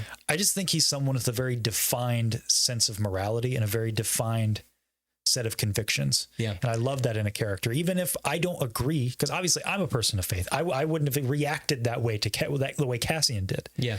But I think he stands on the courage of his convictions quite tightly. Mm-hmm. And I love that in a character where you know where they stand and where you know where they're going to falter. You know, because in Rogue One, we see him, Luthen was just slandered. He just saved Clea. He knows that this is the end game. This is what Luthen died for. And so he's acting like a Luthen, you know, but that's not where his heart is. And so you see that's his weakness, is that he's willing to do anything for the cause, and then he forgets about hope. What's the point of the cause? Yeah, and it's so, for a better tomorrow. And you get that draw. Like that's where Jyn is really interesting. She pulls Cassian away from that. Yeah. After the mission to go kill / rescue or whatever, extract Galen Erso. Yeah. Where he decides not to pull the trigger, right? And ultimately it's that moment and his trusting of Jyn that pulls him to say, you know what, we're going guerrilla again. We're taking the fight to Scarif. And I think this is carried so well from the beginning of Andor to the end. So I don't know that he cracks top 10. Maybe he does. I'd have to really sit and think about it. Yeah. But I do think he's now the poster child for the rebellion. And I don't think the rebellion really had that before. And that's cool. Before this, who is the rebel? Luke. He's the Jedi though, right? Leia. He's not the rebel. Yeah, I give it. She's you don't see her fight a lot. She's kind of like a Mon Mothma. I feel like she does more than what Mon Mothma's doing. Yeah. She kills Jabba the Hutt. Yeah. Yeah, she's killing stormtroopers. Yeah. Yeah. That's fair. Into the garbage chute, Flyboy. I don't know. I just put her in the same camp as like a Luke. Okay. I'm just trying to think, who's your everyman? Who doesn't have magic blood? Who's your everyman? Leia doesn't have magic. Like, she does, but like at that point though, she's just a person. She gets an ejection. No, but like she's just a person. I get what you're saying. Yeah. Narratively, she's just the door's real cracked, Konnor. Yeah. It's not wide open. Yeah. I was thinking where Phidias is going, Wedge maybe, but I guess my point is like I feel like we didn't have that like boots on the ground. Yeah, who's your guy? Yeah, and now we do. It's Cassian Andor, which is kind of fun. Cassian Andor. I'll never get over that. Yeah. Love that line reading. Hey, I like that you guys. Some of you guys are with me on the Assassin's Creed reference, except for Baronessa. Get out of here! I just realized what you capitalized. You know, I'm clearing that one. Can't believe you. Hurting my soul there. Bill says, I loved the ending, especially knowing that Cassian may die, but his legacy lives on with his axe and his child, right? Yeah. Just saying, I was on the Bixes with Child train last time y'all talked with the Force Healer lady. Yeah, we'll get there. We'll get there. Maybe may or may not be the next thing that we talk about. Let's see. I saw something about who's Dodonna. Who's Dodonna? Yeah, who's Dodonna? Whitebeard, part of the rebellion. He's in Rogue One. He's also the one that gives the briefing on the Death Star. Yes. May the Force be with us. Yes. Yeah. By the way, we didn't say this. I liked the drop by not Jimmy Schmitz. Yes. That was good. It's true. I really liked also, I don't know why they did like the whole him watering the plants, but I felt like that was a very human thing. Yeah, I gotta take care of it. Yeah, right. I just like that. It's little things like that make me really appreciate this show. Yes. Yeah, I'm with you. Mm-hmm. Hero Brian says, I only watched the first few episodes of season 1, but I fell off. I've been keeping up with the reactions and discussions online. These last 3 episodes, I knew I had to sit down and actually watch. I recommend run through the series. I'll fully admit. Season 1's rough. Sometimes. It is rough. I think that first arc is pretty slow. Yeah. But it really picks up, and then, gosh, it builds very well into this season. It is definitely a slow burn type of show. Mm-hmm. Leia is the rebel, says Matthew Green. Yeah. I mean, you could say Jyn Erso. I rebel. Yeah. Sergio, I like this. Andor did the work. Luke and Leia got them to the finish line. Yeah. I mean, it's all a group effort, right? It's a passing of torches constantly. Well, it's literally a passing of the Death Star plans. Yeah. I do think it's weird when you, we'll save that. It's fine. Okay. Yeah. Okay. It's fine. We bring it up. So, we've all said, everybody's been bouncing around this. The final beat of this show is not about sacrifice. Yeah. It's actually not about the rebellion, really. Yeah. What is it about? It's about hope. Because rebellions are built on hope. And what I love about this moment is really how not surprising it is. I think that this is totally fitting that this would be the capstone, because I saw this comment. This is not my own words, but the comment was, Andor is a miserable show. It is not a nihilistic show. Yeah. And I love what that means, because it basically says, this is real life, and real life isn't always fun, but ultimately the show is about hope. It takes a while to get there, but it is about that. What are they fighting for? They're fighting for, if they will never see the sunrise, if they're burning their future for the sunrise they will never see, who does see the sunrise? Our children see the sunrise. And also, too, why do you sacrifice? Because you have hope that things can get better. Yeah. And who will ultimately sit in the shade of that tree that you sowed the seeds for? The next generation and the generations to come. And so it's so important that we have a vehicle for that. And Cassian having a child makes total sense for this. Yeah. Huge shout out. Dragon on Coke there. Hiya guys, happy end of Andor. This finale was so good, and the big scene with her and Cassian's child made me tear up, if I'm being honest. Have an awesome day, and may the force be with you all. Well, with you too, Dragon. Appreciate you so much. Thanks for the $10 super chat. You didn't need to do that. I appreciate that though. And I good timing here, because we're talking about that scene, right? And it's I like that. I like that we're ending with this moment. And it also adds a lot of, I know we're going to talk about it, because I know you have issue. Yeah, it's fine. It's whatever. Let's start. What your call? Yeah, you start us off. I just don't really do you think he knows where they're at? Does he know? Does he know that he was with, or that she was with child? I don't think so. This is one of those things where it's like, I hate the year between everything. Because it's like, why would she go back to that planet? Why? That one in particular. It's just weird. There's just like... So, yeah. Okay, let's break this down then. So you just have an issue with her going back to that planet. And then I don't really like, too, that he's got a kid out there that he just doesn't even know about. Like, he doesn't even know what he's... Like, he's just knowing... Like... It's just weird. The whole like, but if Cassian knew he had a child, would he be the person he knew he had to be? Would he fight harder? I don't think so. I think he stops. So? I mean, look at where he is in the last arc. He's telling Bix, like, well, I'll stop. I'm ready to be done. Yeah. That's his whole arc. In the last arc, to say, like, I'm ready to be done. Still wasn't my favorite thing either. That I don't like people making decisions for other people. That just like, okay, well, I gotcha. Okay, cool. So you know what's best for him. I think it's the hard choice, but it's an the right insane choice. Yeah. Well, I mean, it's the right choice for like the whole story, because we know the whole story, but still. I guess what I'm asking you is, I think that in universe, there's a justification of being frustrated with Bix, but do you have like a writing issue with this? Are you like, man, this doesn't, like, I hate this for this character. Like, this was not fitting. It's not a fitting end for this character, for him to have a child. I mean, I think it's super sad. That's the whole, like, I think it just makes it more like that he's tragic, or like even more so than he was before. Yeah. Yeah. Because I mean, I posed this to you before the show, where I think Bix, being a believer that you see in the Force, it's like, pose it to you this way in the real world, right? Like, if your spouse felt a true calling by the Holy Spirit to say, I have to leave because Seth has something really important to do. And if I'm here, he won't do it. And that's going to hurt you. That's going to rip your heart out. It kills me. It would kill you, right? Yes. It would. But would you say that your wife made the wrong choice though, in this scenario? Your spouse, they know. No, I know. I'm trying to like make it ambiguous, just to say, because it's like, I know that your wife would never do that, right? Yeah. So I'm saying, like, this fictional world, right? If that happened, did your spouse make the wrong choice? It's tough. And I mean, that's what the whole thing, that Andor asks the tough questions. Yeah. Yeah.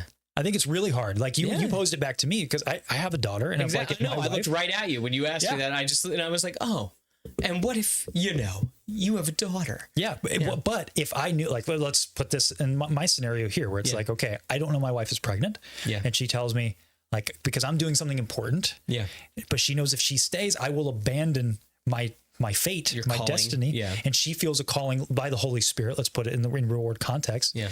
And I'm sure it would rip her heart out too. And it would rip mine out if I knew, but Wouldn't it stop you from being the person that you are? That's the whole thing. I think that the thing that Bix does that is so heroic, and I think we have to give her so much credit for, she also believes in the rebellion, right? Yeah. But if it's not so much that she leaves, because like, that's something that Cassian can handle. Yeah. After a certain period of time. Yeah. He couldn't if he knew he had a child. He couldn't. Yeah. And so she definitely at that point knows she's pregnant. And she's like, if I stay, I gotta get out of here. This is the tipping point. If I stay, and if he knows, that's it. And like, it's going to kill me. It's going to rip my heart out. But at the end of the day, him. Yeah.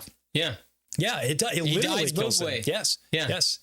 But it saves the galaxy. It right? does. Right. It does. And that's like, it's so heartbreaking. It killed, like, again, how you framed it to me, was like thinking about, man, not ever knowing that I had a child and my wife leaving because she felt like I was made for something greater. Yeah. Like, that's tough for me, but I think there's a lot more heroism to put on my wife, and just a lot more heroism we have to put on Bix. Yeah. She makes, we said this wasn't about sacrifice, but honestly, she maybe sacrifices more than, I mean, to raise her child on her own. I was going to say, on top of after already being like tortured and all this other crazy stuff that happens to her, that exactly. After everything, she still makes the hardest choice imaginable, which is to leave because she felt a calling by the Force to say, you are meant for something better. And gosh, that is like the toughest thing. It's a lot. It's hard. It is a lot.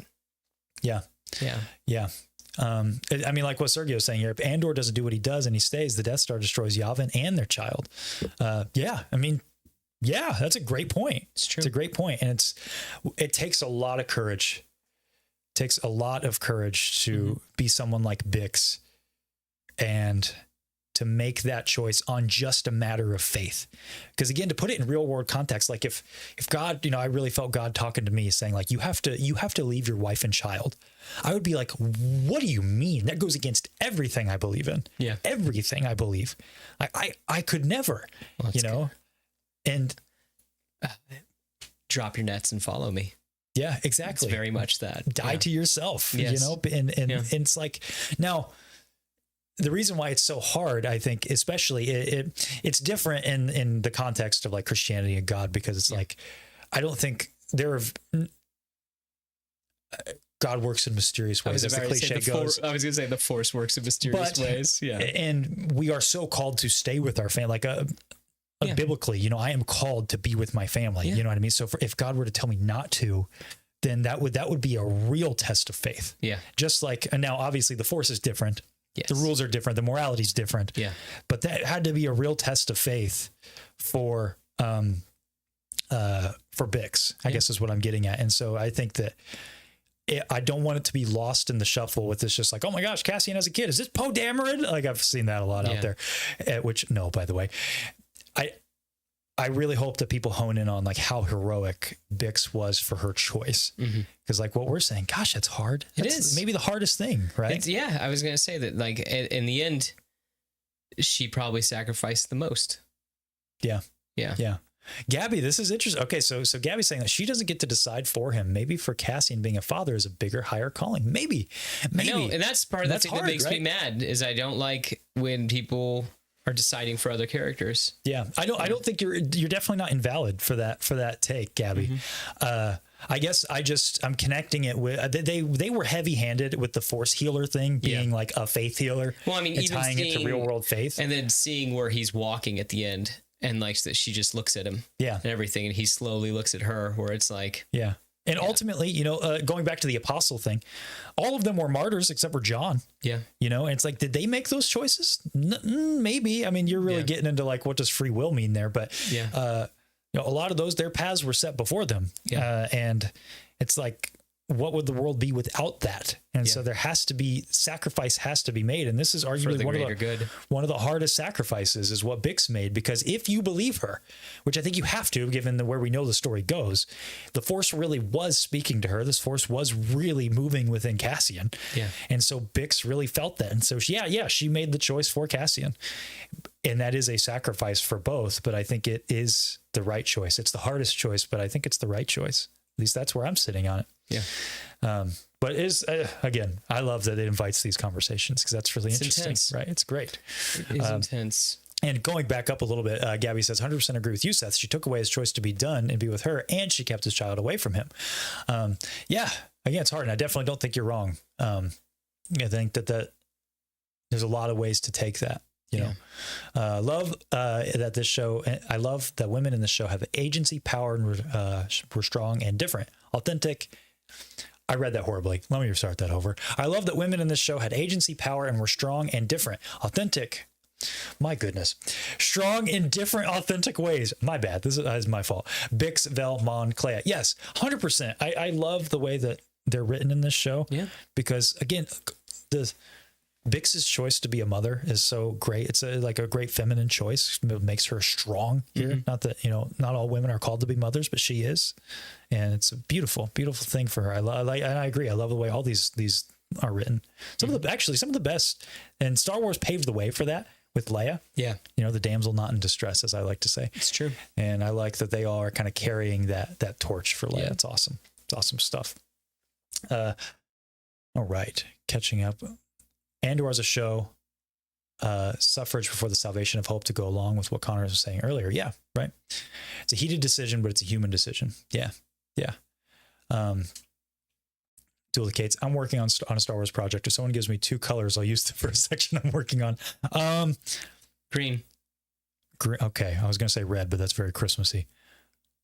Powder blue. How about that? That's the color that the rebels wear. Powder blue. Did you know that? No. Yeah. I like y'all's perspective on the show and here in the chat. You've given me much to consider on this topic. Well, good. I'm glad. That's what, again, I like about Andor, what I like about what we do here. I hope at least we have some fun, deeper conversations from time to time. Exactly. We can, these aren't just things about little space wizards. Yeah. Yeah. That's why we like it. There's more to it. Exactly. Yes. Layers. Lots and lots of layers. Yep. Okay. So we've talked a lot about the finale, a lot about the show, but really, as we alluded to in the beginning, this is kind of not the finale to this. And so we would be remiss if we did not talk about really what I feel is the real finale of this show. And that's where we're going in Rogue One. And before I talk about that, I just got to shout, this is great for anybody who gets this. Hamlindigo, Kate. Thank you. Someone gets me. I know Seth doesn't get that. No, 2 people said it. Hamlindigo Blue. It's a Better Call Saul reference. Gotcha. Yeah. It was either going to be that or Assassin's Creed. You had to know. Yeah, exactly. So I like the color of Ezio's cloak pre the Greatest Hits edition. Yeah. So I want to talk a little bit about Rogue One. I don't know how long we'll stick on this topic. We'll kind of see how the conversation's going. Yeah. So I watched Rogue One right after this. I know you did not. I did not. So just from memory, and for you guys in the chat, I'd love to hear some thoughts here. I'm just going to rabble for a minute. Yeah. Because I got some stuff written down just from when I was watching. Yeah. I am bizarrely fascinated with this because Rogue One feels like a sequel to Andor. Not that Andor is a prequel to Rogue One. Does that make sense if I say that? Yeah. It feels like Rogue One was somehow written after Andor. Yeah. Like things are picked up so seamlessly. There is only one thing that I caught in Rogue One that I was like, that's weird. Yeah. It's when Mon is talking about the Senate. She talks about it as if she's still there. Because at this point, I don't think even Rebels had happened. That's 2016. So no, I don't think so. I don't know when season 3 of Rebels aired. I know it ended in 2019. So surely this didn't happen yet. Well, I mean, it's days from being dissolved anyway. Yeah. Yeah. But it's weird how well everything connects. Yeah. Like it's perfect. It does not suffer from like prequelitis. Like, because even I love the prequels, but I'll be honest, sometimes I feel like they're playing too hard into making it a prequel to the original trilogy. Yeah, but also too that there's stuff that doesn't line up. I mean, if you look at, even Ewan McGregor compared to Alec Guinness. Yeah. There's no way he could have aged that much. Oh, Tatooine has 2 sons. Aged him a lot. Yeah, stop that. Then it's there's definitely some of that stuff. There's all kinds of stuff that doesn't really line up perfectly. Yeah. Yeah. No, somehow this all, it's seamless. It's crazy. And even thematically, like you have Andor, which we've been on this horse this entire time, where it's like Andor doesn't feel like Star Wars. Rogue One is a weird kind of bridge between that. It's like they took one color, whoosh, that's Andor. Here's the other color, the color we know is Star Wars. Whoosh, painted those 2 together. Rogue One is feathering those 2. Yeah. You get a little more of the music, but you still have the grittiness of Andor. Yeah. You get a lot more. You get some holograms. You get some Star Wars iconography. Yeah. But you still get those grounded moments that you see in Andor. It's crazy. Like it's really impressive. Almost that it was all like written with a purpose, basically. Yeah, and I know it wasn't. It couldn't be. Yeah. But it's it's wild, isn't it? It is. It's interesting. Appreciate this from Matthew Green. Hey, season 3 of Rebels aired the same year as Rogue One's release. Is that true? Did it take 3 years for the final season? of Rebels? Because that was Rogue One was 2016. Interesting. Or am I wrong on that? Did Rebels not end in 2019? No, that was 2018. I don't remember. Someone refresh me on the Rebels lore here, because I don't remember that. Anyway, I also like that all the stakes feel like natural progressions. So now, like we were just saying, Krennic is our big bad in Andor. Now it makes sense that we're getting Tarkin and we get Vader. Because that leads us right into the original trilogy. It feels like a puzzle piece I never knew I needed. Yeah, nice building blocks. Yeah. Like I'll say it like this. There's something that I have said, you know what? I'm going to wait for the final section here for this talking point, because I think you'll have a lot to riff on with this instead. So let me go back. With Rogue One, the Ring of Caffeine, you did tell me you watched this scene. I did watch that part. It's crazy how perfect that feels. It does. Like it's right in line with the dialogue where Cassian's crazy how he delivers the dialogue where he's like, Urso, Galen Urso? Was that the name? And it's, yeah. And then I was just like, holy crap. Like, but granted, you've got, with retrospect, that you could write it to be like that, but it is crazy how well it fits. Like you said, even performance somehow matches, and it's really like Mon Mothma. Even Bail Organa feels like he's just the same guy, which is crazy. I know, he's literally not, but it felt like it looks like Jimmy. I thought that this was it was one of my main problems with Rogue One historically has been that I didn't care that much about the characters. I think the movie is still kind of a mess. It's rushed a little bit in the beginning. Third act's awesome. Beautiful third act. But one of my main issue with the movie being the characters is almost completely solved. I care a lot about Cassian now and his plight, because now I'm seeing the backstory. This is the end game. This is for Luthen. This is why he's acting this way.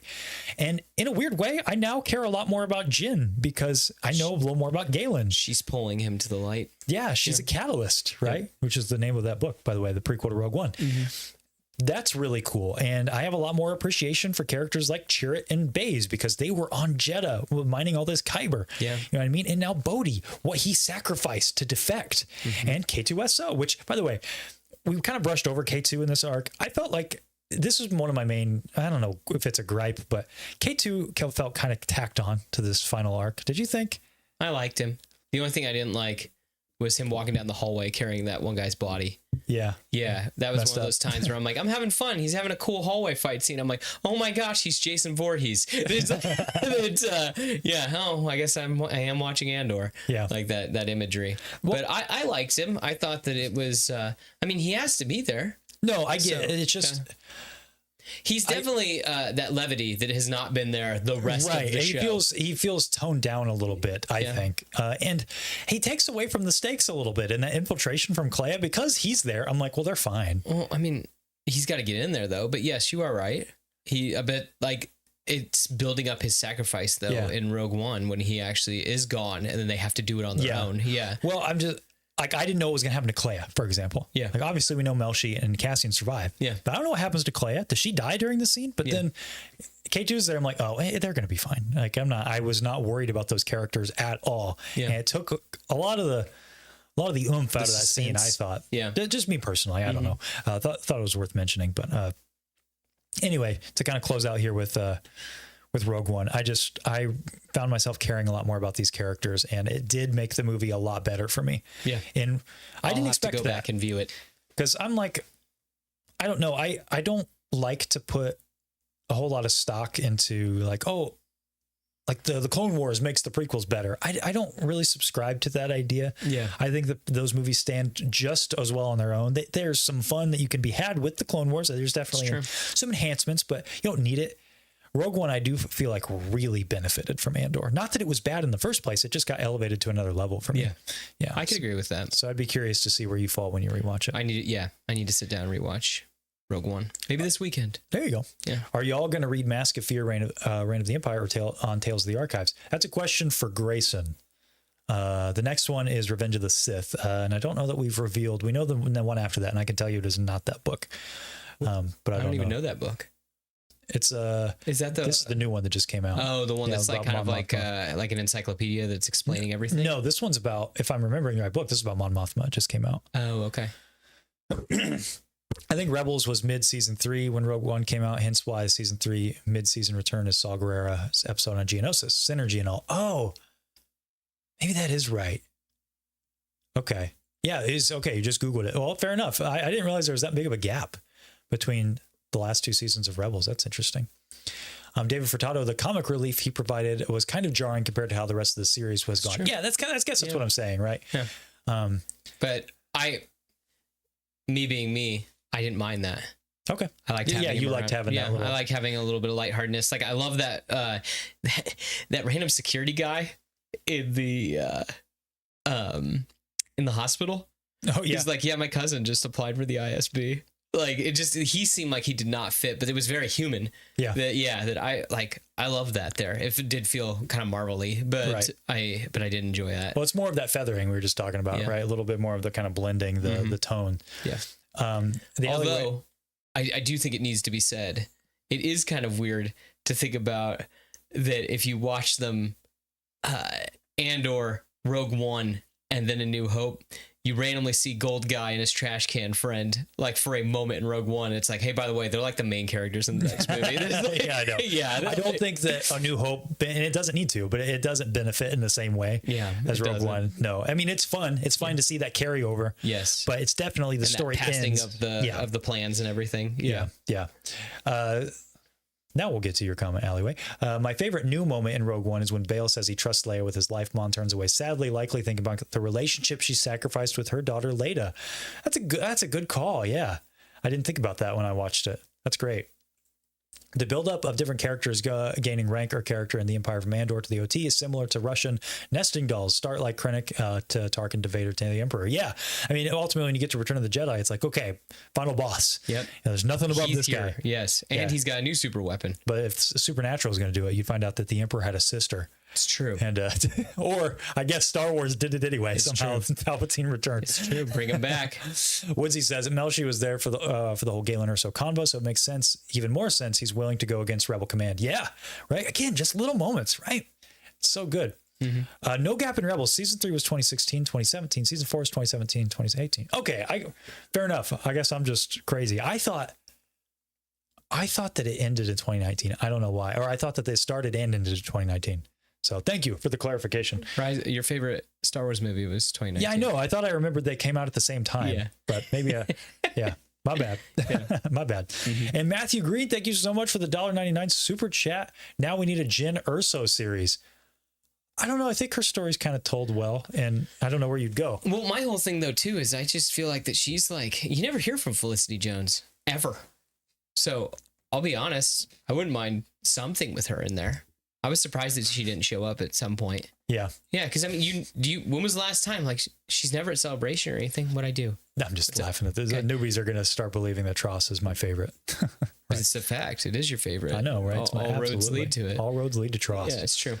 But yeah, she's never at Celebration or anything like that. Yeah. So it'd be kind of cool to have her come back for something. I again thought for sure she would make a little cameo. Yeah. I think because they showed everybody else. So yeah. I kind of thought maybe we might see a kid Jyn in one of the other earlier. Oh, I guess we couldn't really see a kid Jyn. Maybe Felicity Jones. They were real close to the chest here with the cameos, but then you get Radis as like a main character, which is pretty interesting, right? Felicity Jones from Amazing Spider-Man 2. I always forget she's in that movie. She is good in that movie though. I wish they would have continued that. All right, let's round this out with something interesting here. Andor season 1, everybody knows our opinion on that was very divisive. Maybe our opinions have changed now that season 2 is out. I think it's finally time we give. Come on, the final verdict. There it is. The final verdict. Oh wow. On Andor, on season Andor. 1 and 2. Yeah. How are you feeling about this show? Let's start with you, because I have a whole speech I'm going to give. Oh, okay. So you go ahead. He's getting settled in. Yeah. We've talked about it before. It's a big tent. Star Wars is a really, really big tent. And I just don't know how I feel about some of the places this show goes. I'm not trying to say it's not bad. Not trying to say that it's not written well. It's written really, really well. But Andor hits differently than how the OT hits or even the prequels hit. It's a different type of storytelling. Yeah. It's a different genre. It's told by, and I think honestly, it's told for a different age group as well. Yeah. Yeah. So, I like where Andor ends up, but it is a hard journey to get there. Yeah.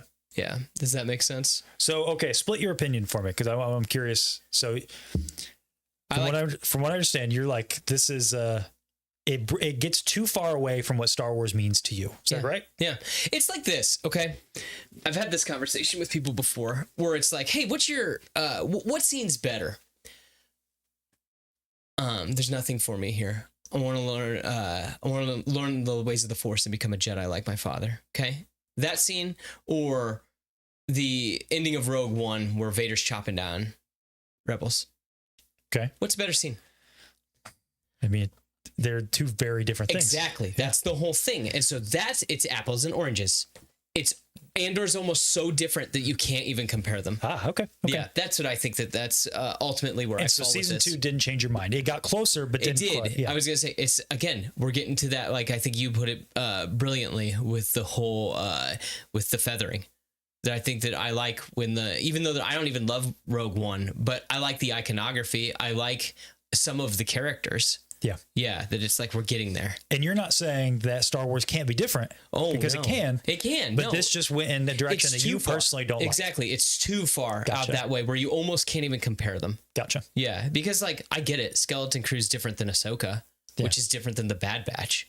Yeah. Which is different than Rebels and different from Clone Wars and different from even Book of Boba Fett and Mandalorian. Yeah. So, yeah. And all of those have gradations in quality, but they all kind of feel like they're the same genre. Exactly. Okay. Yes. So let's take Star Wars out of it. How do you feel about the show overall? It's well-written television. Yeah. Yeah. I can't take that away from it. Yeah. It's really well-written television. It made me feel stuff. Yeah. Isn't that what you want from your media? Yeah. To feel something. Gotcha. Yeah. So it didn't convince you, I guess, that that Star Wars can go there. You know, that they can't go that far. Okay. Because, I mean, again, we've talked about it before. Mando's like a Western. Ahsoka's like a samurai show, or like about a traveling Ronin. Skeleton Crew it's a pirate adventure. You can go these places. You can do a gritty war drama, but you can't go that gritty, in my opinion. So that's just me. So there's a circle, and you can bounce all around the circle, but you feel like fell outside of it. Okay, that's just me. No, that's okay. Yeah. That's okay. I just wanted to really get a clear vision of your opinion. And again, I feel like how I made that comparison with those scenes earlier. Andor gets so different that you can't even compare them. Like when you go like, oh no, this is the best Star Wars, or this is the best Star Wars that's ever Star Wars. Well, it's so different than the Star Wars that you're even comparing it to, that it's like, yeah, well, what are we doing, guys? Gotcha. Yeah. Okay. That's just me. No, you're perfectly entitled to that opinion, which I will get into. People who like to yuck a lot of people's yum, or like to yum a lot of people's yucks. Yes. But here's where I kind of sit with my my final verdict. This is where, go ahead. One last thing. Okay. And I think it's too that so those like slow fades that were in Andor? Like when Luthen died, it's just this real slow fade to black. Yeah, okay. Yeah, there was that real slow transition to Yavin in the last episode. Yeah, with the blinking light. Yeah, where I'm just like, man, I miss some PowerPoint wipes. I really do. And I think that's part of it. Yeah. It's just like, it's missing some of that stuff that made Star Wars unique, and where you could have that be connecting things to help make it all seem like it's one seamless thing. Yeah. But anyway, I get you. That's all. Yeah. So this is what I was kind of starting to get into earlier. So I have said something along these lines many times on the show, where if we got a scene of like Luke Skywalker meeting Ahsoka Tano and them getting visited by like Anakin's Force ghost, like that would make my Star Wars heart so happy. And that would be the final puzzle piece. You can wrap the Skywalker saga up in a bow, and I'm good. I'm good to go. You know what I mean? Mm-hmm. I still really feel that way. Like, I mean, I'm not going to lie. There's a big part of me that wants stuff like that. But I say that to say that Andor likewise has become a puzzle piece that I didn't know I needed. Like it really wraps up the rebellion story in a bow. And it's like, there you go. That's all I need. And it's like I love this slow move from small town Ferrex, all the way up to galactic level stakes. We're blowing up the Death Star. And now, this baton pass of this small story to the grand story. And it has now become what I feel is like essential Star Wars. I would not have said that season 1 of Andor. Great. I would have said great show. I would have been like you. Great show. Not my cup of tea. I've come around now at the end of season 2. I think it's gotten closer to that idea, but it just feels like it truly starts here and whoosh, right up into A New Hope, into Empire Strikes Back and Return of the Jedi. So Rebels better than Rebels?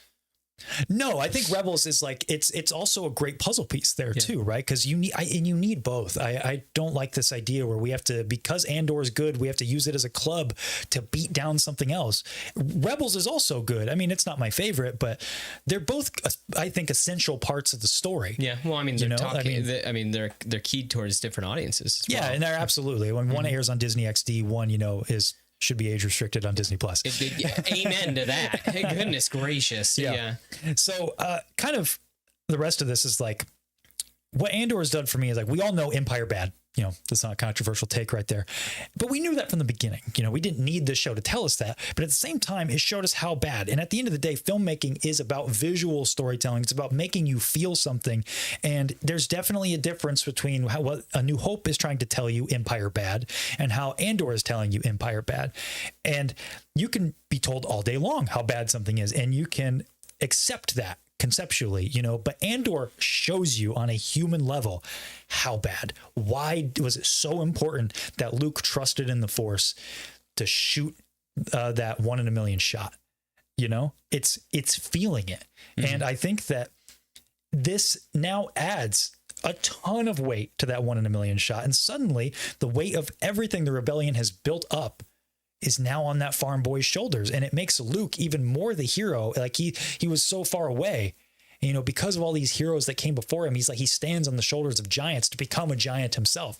And I love that about this show. It did that for me. And it was something I truly did not expect. And I do love that after all this is resolved, then we can move into the soul of the Star Wars franchise, which I do feel is the fantasy elements, because at the end of the day, like, I still prefer space wizards just like you. Yeah. That's definitely my favorite part about Star Wars. It's the space wizards, it's the adventure, it's all of that. Yeah. But I have come around to the idea that there can be a corner of that tent dedicated to getting real, getting gritty, and getting real deep into the weeds with this kind of stuff. Yeah. But I don't think you have that without the space wizard stuff that all started it. And I do think that that's an important contrast. Yeah, you got to have one thing to, to have the opposite of that thing. Exactly. You need both. Like, you can't have a rainy day without a few, or you can't appreciate a sunny day without a few rainy ones. It's true. And, a lot of Star Wars is sunny days, and now we get to see some rainy ones in Andor. And I think it can make you appreciate, by contrast, really the fight that our heroes were fighting, even though we see it in a little bit more of like a fun way. Sacrifice. Exactly. The sacrifice. Right. I'm checking with the chat briefly before I wrap up my thoughts here. Duel the Kates, thank you so much for the $2 super chat. Thank you. Watching this was a moment in the Star Wars fandom. Yeah. Do you mean watching this, or like watching I hope you're talking about the finale. A lot of people talk about our show. Yeah, probably. That's it. A lot of people saying S tier for Andor season 2. It's probably recency bias. I'd almost put it there, to be honest. I'd put it probably very low, S tier, maybe tippy top A, just because I do think, like you, I appreciate the space wizards and the fantasy. That's where my heart is in Star Wars. Not that there can't be this other side. Yeah. It'd be like if Star Wars made a horror movie. It could be the best horror movie ever made, but I could tell you right now, I'd hate it. Yeah. That's not for me. I don't like horror movies. You know what I mean?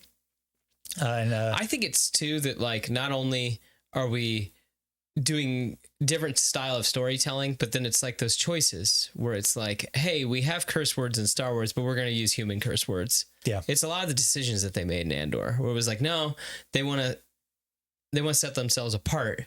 But then at what point, when you're setting yourself apart, are you no longer part of the thing? Yes. Yeah. I get you. Yeah. I'm going to read here from Schechter. Yes, don't get me wrong. I love all the different genres it can cover, but this show has shown that we deserve high quality of those other genres. We've gotten great stuff here and there, but this has been great quality the entire way through. That is a great way to segue into this final point, which I'm not picking on you, Schechter, because I know this is not what you were saying, but it is a good segue into the point. The Andor elitism drives me nuts. And this, I don't want to end this. This is not a sour note to end on. I have a point here I want to make. I don't understand this idea that it's like, well, this is good, therefore everything else sucks. I kept seeing, I've seen so many memes over the past several weeks. It's like Dave Filoni, if he wrote Andor, and it's like Cassian goes to the world between worlds. Cassian goes to find fruit in the market. And I'm like, God, I get that that's a jab at Rebels, but Rebels is a different genre. It's made for a different audience. And like, it doesn't mean that they're not both good and that they're not all high quality. Now, I'm not going to sit here and lie to you and say that every Star Wars project we've gotten is at this quality. Objectively, even though I hate to use that word when it comes to art, Andor is probably the best thing that we've gotten from the Disney era. I mean, no doubt about it. A lot of money was thrown at it, right? Wasn't more money and care than like at Tross? I actually don't know the answer to that. But I thought that I read that there was just money can be. But I mean, money was spent well. Yeah, it's the team they assembled too. I mean, like, gosh, the cinematography in this show, that shot where they're shooting through the hole, it's great. Yeah. My gosh. Man. No, it's great. It's crazy. I just I guess my point is like I'm going to say it like this, and just stick with me for a minute, okay? Because I'm trying to give this a lot of thought and to try to explain it in a way that makes sense. Because I see all these comments out there that are like, man, look at Ahsoka. Why couldn't Andor be this? Or like, Andor is the best Star Wars to ever Star Wars. I'm like, really? Like the best one? Like, why do you like Star Wars? You know, like I don't understand. It's like I just don't get why we have to tear this down. And so you like someone like me. I love the Kenobi show. Okay, we've hit this all the time. I know it has flaws. Okay, would I take Kenobi over Andor? Guys, probably. Like, you know what I mean? And here's why. Like, stick with me for a minute. It's like this. Let's say, Seth, you really love burgers and fries. It's your favorite ever. Nothing trumps burgers and fries for you. Okay. Because like if there's a line of restaurants and there's a burger place, it doesn't matter. That's where you're going. You know what I mean? Yeah. You got some local spots you really like. I am reading here because I'm like, I had to prep this. You got some local spots you like. They range in quality. Some are Burger King. Some are like those really high-end places with the metal cups and they have truffle salt fries. You know what I'm talking about. Yeah, I got you. Yeah. Yeah. But at the end of the day, like, you know, you're that's what you're going to be after. Yeah. Now let's say you're going to a place and they got two options. They got Burger King and they got a really good taco place that just opened. Like I'm talking, it may be the best in the country, the best taco place. Yeah. Here's the thing though, Seth. You hate tacos. You're not a fan of them. Yeah. Like you can appreciate how well they're made. You know, you can appreciate all that. You know what I mean? Yeah. But let's be honest, you're probably going to Burger King. Yeah. And are you wrong for that? No, you just have a preference. And that's all I'm saying. Like, this is where I'm getting at. It's like, this kills me that like we can all hope that all burger places in town are 5 stars, just like the taco place. You know what I mean? Like we can hope that, sure. But we live in reality where there are gradations to things. Yeah. And the great news is there are some burger places that are just as good as that taco place. Let me break the analogy for a minute. I think Skeleton Crew is on par with the production of Andor, at least close. It's maybe not quite all the way there. They do a lot better stuff with the set design and probably the production design in Andor. A lot more like practical effects. But it's definitely meant for kids, and it's a different rib. I think that the dialogue is really tight. The editing is really good. Oh my gosh, the story going from planet to planet, like there is not many missed beats in that. No. Yeah. But it's like, are you wrong for preferring Skeleton Crew? Because I know I'm going to say that, and already there are going to be people out there be like, are you kidding me? Like, you're putting those on the same level? Like, yeah, kind of. I think it's pretty good. Like, I mean, I'll admit, I think Andor is better, again, objectively, but I do prefer the storytelling style of this, you know what I mean? Of Skeleton Crew. So it's like the taco people and the burger people either need to learn to get along or just learn to leave people alone. I guess that's what I'm getting at. Is like, that's what drives me nuts, because you, in this scenario, you're the burger guy. I am. You know? And how fitting.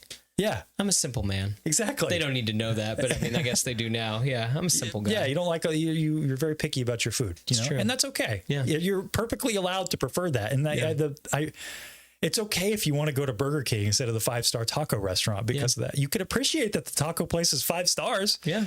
But it's not burgers. You know what I mean? Like that's what I'm getting at. Yeah. I guess. And I now, me personally, I don't feel that way. Like I like tacos and burgers. I know I'm really stretching this analogy. You're all right. I'm following so far. I haven't gotten lost yet. And so I love both of those things. But you know, there are days where I am really in the mood. Like now, I use Burger King as an example because I hate Burger King. Yeah. But it is like the lowest on that genre. I'm not gonna lie. I like going to McDonald's from time to time. Yeah. It's a guilty pleasure of mine. I get you. There's a ton more places in town that are way better than that. Mm-hmm. But it's cheap, it's convenient, gets the fix. You know what I mean? Like, there you go. Yeah. Nothing wrong with that. Yeah. That's all I'm getting at. This is Hobbit talk. It kind of is. I love that. That's great. Mm-hmm. But I would be remiss if we didn't at least touch on this because every week I've seen that where it's just, it is weird that it's like just bashing. It is weird that like your praise has to bring somebody else down. Exactly. It's just, and it's kind of a bummer because it's like, is that really helping anybody? Exactly. Really? No. I mean, as David's saying, keeping on the food analogy, if you like lemonade, you could just say, I like lemonade. You don't have to say iced tea sucks to prove your point of lemonade. Right? That's my point. Yeah. I'm glad you guys are on board with this because it's just, I think that's important as a and this is not unique to the Star Wars fandom. No. We were just talking before the show, the new Superman trailer came out and I know there are people who really love Zack Snyder's Superman. There are people who really hate it. But all the discourse I've been seeing online is like from either side being like, Gunn Superman sucks because it's not Zack Snyder's Superman and Zack Snyder's guy, like, and vice versa. I'm like, can't we just like the thing or dislike the thing? Yeah. Like, is that why so does it have hard, to pull guys? other stuff in and bring down the thing? Yeah. Yeah. This is an element too. And that's why I'm prefacing that I think Andor is probably the best. The difference between what you think is the best and what's your favorite. Absolutely. But also, I definitely think when Star Wars leans fantasy, and I think that most Star Wars movies are better than Andor. That might be a high. Hold on. Let me rethink that. Oh, I was going to say, wow. Like you just, you literally, you ignited a grenade and you just threw it on the ground. I think the OT, Revenge at the very least, those are all better than Andor. I think. Yeah. Like they are, yes, they're not written the same. They're a different genre. Like you were saying earlier, it's apples and oranges. You can't really compare them, but they're at least on the same level. That's why I think it's silly to be, I mean, that's my argument for people trying to run down the other thing, where it's like, how can you even compare them? Like, how could you say that it's the best Star Wars to ever Star Wars? It's hardly like, it's not like the other Star Wars. That really confuses me too. Like I always see, this is the quote you get every time there's new Star Wars. This is the best Star Wars since Empire Strikes Back. I'm like, okay, at least there's a bar there. Yeah. And now I'm seeing people like, even with Rogue One, I've been seeing Rogue One bashing the past few days. It's like, man, I watched Rogue One after Andor. It's just is by comparison, it's so jarring. It's so bad. It doesn't hold up. It's just not good anymore. I'm like, gosh, guys, I don't want all my Star Wars shows to be written like Better Call Saul, you know, because I've seen other people. I'm like, I make that comparison a lot because that's the thing I would compare it the most to. Yeah. It's different. You know what I mean? Like, I don't want them all to be like that. I like the high fantasy. I like the Shakespearean aspect. And those can be really well written, even if it doesn't sound the same as Andor. Yeah. Yeah. That's all I'm saying. Seems like you guys are with me. I appreciate that. From, let's see, I got to lean forward here. Oh, the eyes have seen some age. I've seen people turning against, right there, turning against Rogue One in the OT because Andor season 2. It's a real shame, honestly. It's just weird. It's just weird. I don't get it. It's a weird thing. It is. They all can, guys, I'm going to hit you with the cold water.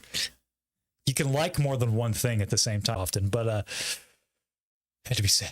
Had to be said. They're trying to silence him. Empire shut down the stream. Did it? Are we off? Are we offline? We back? Did we go back? What happened? Are we there? Hello. You're back now. Okay. Thank you. I didn't even realize we went off. Oh. Let's see. It says I have great bit rate here. My bad. Where did we end? How long were we talking about burgers and tacos? What was the last thing we said? We froze. Did the stream get shut down by the ISB? Must have. Probably. We didn't do.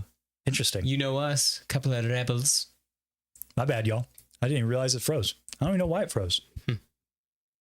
Now I'm checking my diagnostics. I'm like C-3PO and R2-D2 in here, running all this stuff. I'm gonna need you to do the whole analogy over again. Okay, guys, buckle up, Guys, so there's these things tacos. called hamburgers. Bear with us. Off for like 30 seconds. Okay, so nothing Okay. super important. Okay. So there you go, guys. I think we've rabbled on enough, but like I always like to say, you hit us with the cold water and froze. Oh, you know what? Okay, I'm going to hit you with the cold water again. Here we go. Guys, I'm going to hit you with the cold water. You can like two things at once. You can like burgers and fries. Seth, did you know you could do that? I didn't know I could. There you go. Yeah. That's it. You don't wild. need to hate one thing because you like You another said something thing. about an item bar. Yeah, I said you could have more than one thing in the item bar. And you said, I like Fortnite. there you go. All the jokes, there it is. they're back. That was it. But we were talking to no one. And the monster and the monster that will come for us all soon enough is Burger King. Guys, I didn't even mean to do that. I hit camera 4 and there's no camera 4. I meant to hit camera 3. That's great. What a bit of just beautiful filmmaking serendipity that just happened there. I truly did not mean to do that. It's hilarious. Awesome stuff. Hey, you guys know That's funny. we're not the only bozos with opinions here on this show. You guys are also bozos with opinions. Maybe you're not bozos at all. What am I talking about? But let's hear from you guys in the community spotlight. You must feel the force around you. All right, guys, we know you guys have thoughts. You guys have opinions on Andor Season 2. You've been giving them this whole time, and I appreciate you all. 63 of you in the chat. Appreciate every single one of you. If you have a specific question maybe we didn't get to earlier, or you have a new one, throw it down in the chat, and we'll read some of the pre-recorded ones from Instagram. The first one from David's Movie Thoughts. The way the final shot lingers gave me false hope Cassian would visit Bix one last time. It's sad. It is. It is sad. Now I sound like a dank meme. What does that mean? What does that mean? Do I sound bad? Did something happen? Guys, don't leave me hanging. Next one up from Ashton Sher. I swear Luthen's face relaxes into a relieved smile. He felt death and knew Clea won. I think you're right. It's a great moment. Her like, did you feel that? I guess I didn't ask if you saw that too. You're getting you're distorted. Your Distorted AF, is that so? voice. And what about me? Do I sound okay? That I didn't even realize it. I was too focused on the thing on his stomach, like coming up and then being unhooked and everything. So, yeah. It sounds right on my end. Okay. Are you guys sure? Refresh? Maybe refresh? Yeah, I just heard what I just said, and it sounded okay. They're saying Palpatine's trying to silence you. Yeah, maybe refresh since we had that pause. That hiccup. But it sounds right on my end. I don't know. Audio's weird for me too. What about me? How do I sound? Oh, it sounds fine on this. it sounded kind of gurgled there to me. Oh, But if you're fine. it was right up to my ear. Okay, all right. Here, just in case, I'll dial. Maybe I bumped this. I don't know. It's possible. Echo. That's what Gabby about books is saying.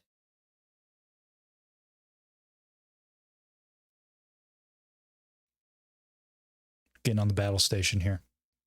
All right, is that better? How about now? It sounds right on. Man, I don't hear that. Everybody say it sounds it's so weird. That definitely sounds right on my end. Like I have the stream up on my phone. It's all good now. That's what they're saying. Okay. It's all good. Weird. I don't know. Yeah. But I don't want to miss this. Oh my goodness. 1999 super chat from the homie Bill Rooklyn. Thank you. Go buy yourself some Whoppers. Thanks for the show. Thank you. You know what? Don't tempt me with a good time. I was Bill. about to say, that RDJ went and got himself some Whoppers. Yeah, right? Yeah.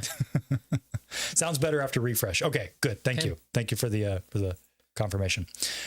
Okay, moving on to more of the fan cues. Now that we're done with the ISB, they're still kicking around. Clearly, It's true.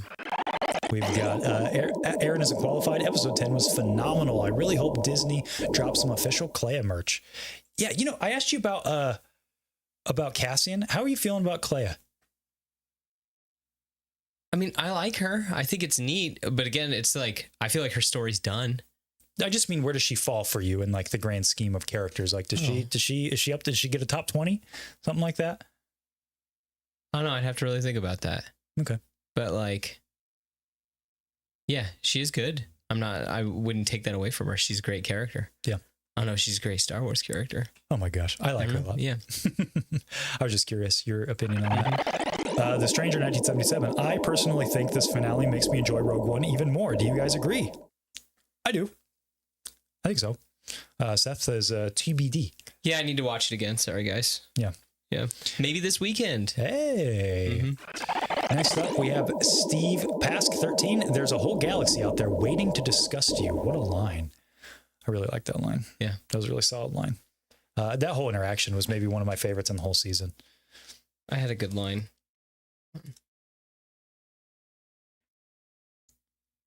Oh, I think we used up all the perfect. Oh, that's a good one too. I thought that. I was like, dude, I'm not trying. Again, in this show, like, it's really well done. It's just not like the same tent for I you. just like Burger King, I guess, to pull it all together. Yeah.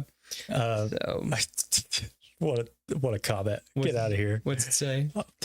We used up all the Burger King? What? No, I'm not reading that one. Okay. Clea is a darker, scarred Leia without the royalty. They're both orphans. Yeah, definitely. Interesting mirror between them two, for sure. There you go. You can read it if you want to read it. He's going to lean forward.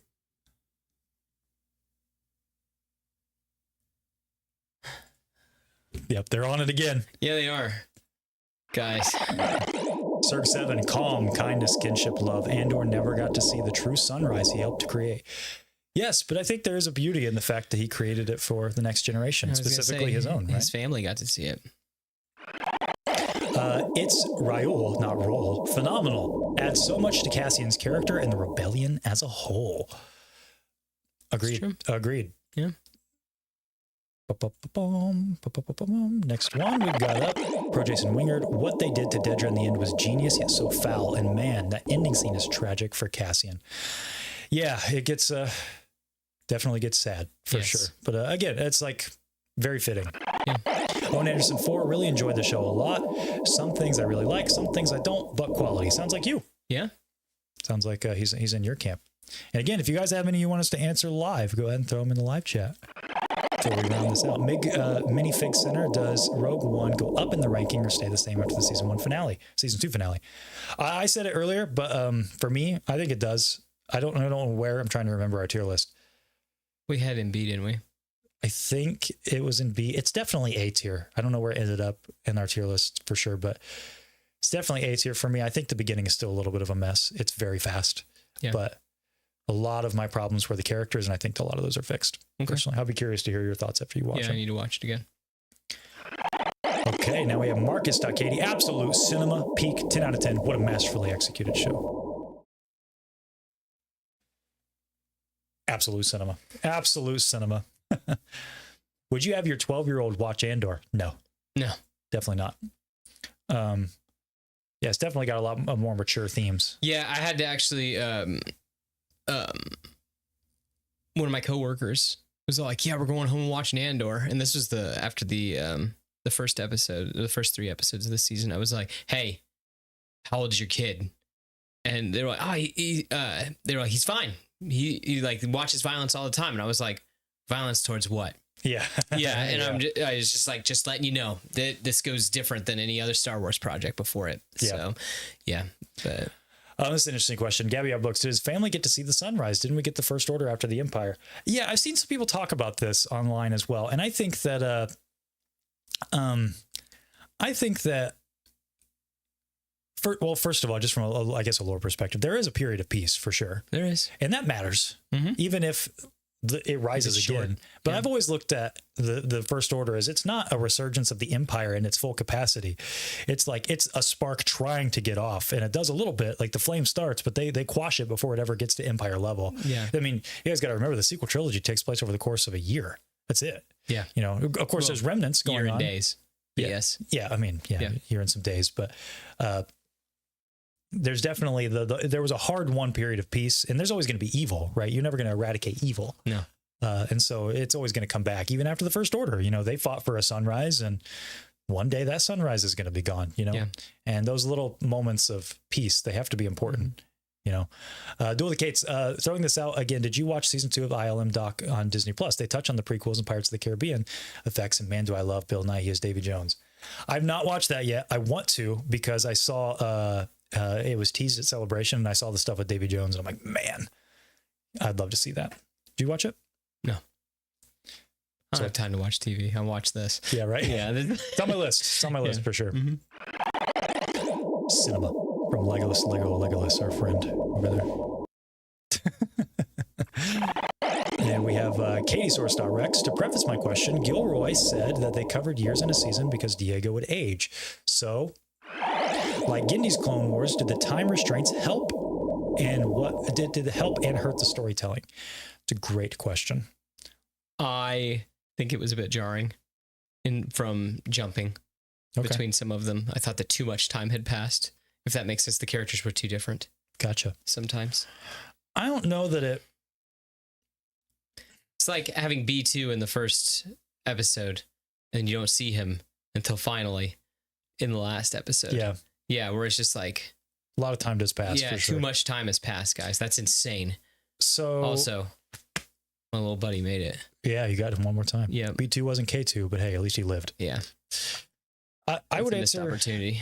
I would answer that maybe in this way. I think that, like, because with Gindy's is a time restraint like on the actual media. You know, it's like 3-minute arcs, and that really does help. And I think that in that way, this being constrained to 2 seasons does really help make it there's precision, there's the pacing is great, and like I always like to say, limitation breeds creativity. I think it definitely comes out here. I think if you stretch it out, you're not going to have as tight of storytelling, but at the same time, with like the time jumps, I think maybe you have to do that. I guess I see why they did it. I don't know that I have an opinion. If you're all building to the Death Star and you start 10 years from the Death Star, you've got to get there. Yeah. And you have to inform the audience where you're at. Yes. So I think there was a nice way to keep the time rolling for sure. So I don't know that it helped or hindered. Did it hurt the storytelling? I do think that the final arc is a bit like we're trying a little too hard to get rolled into Rogue One. That could have been 2 arcs maybe to build that out. Yeah. But that's just kind of like that's a nitpicky I don't really have a lot to say about that, I guess. But it's a great question. I got a question for you. Hit me. Would you have liked it if they had done this 1 a week rather than 3 a week? I was mad at Gilroy at first for doing that because I'm like, that makes our job way harder. Yeah. But I think that there would have been weeks where we didn't have anything to say. Yeah. And that's just because of what we do. Yeah. As a regular audience member, I think I would have been okay with that. But I think they definitely took, I guess how do I want to say this?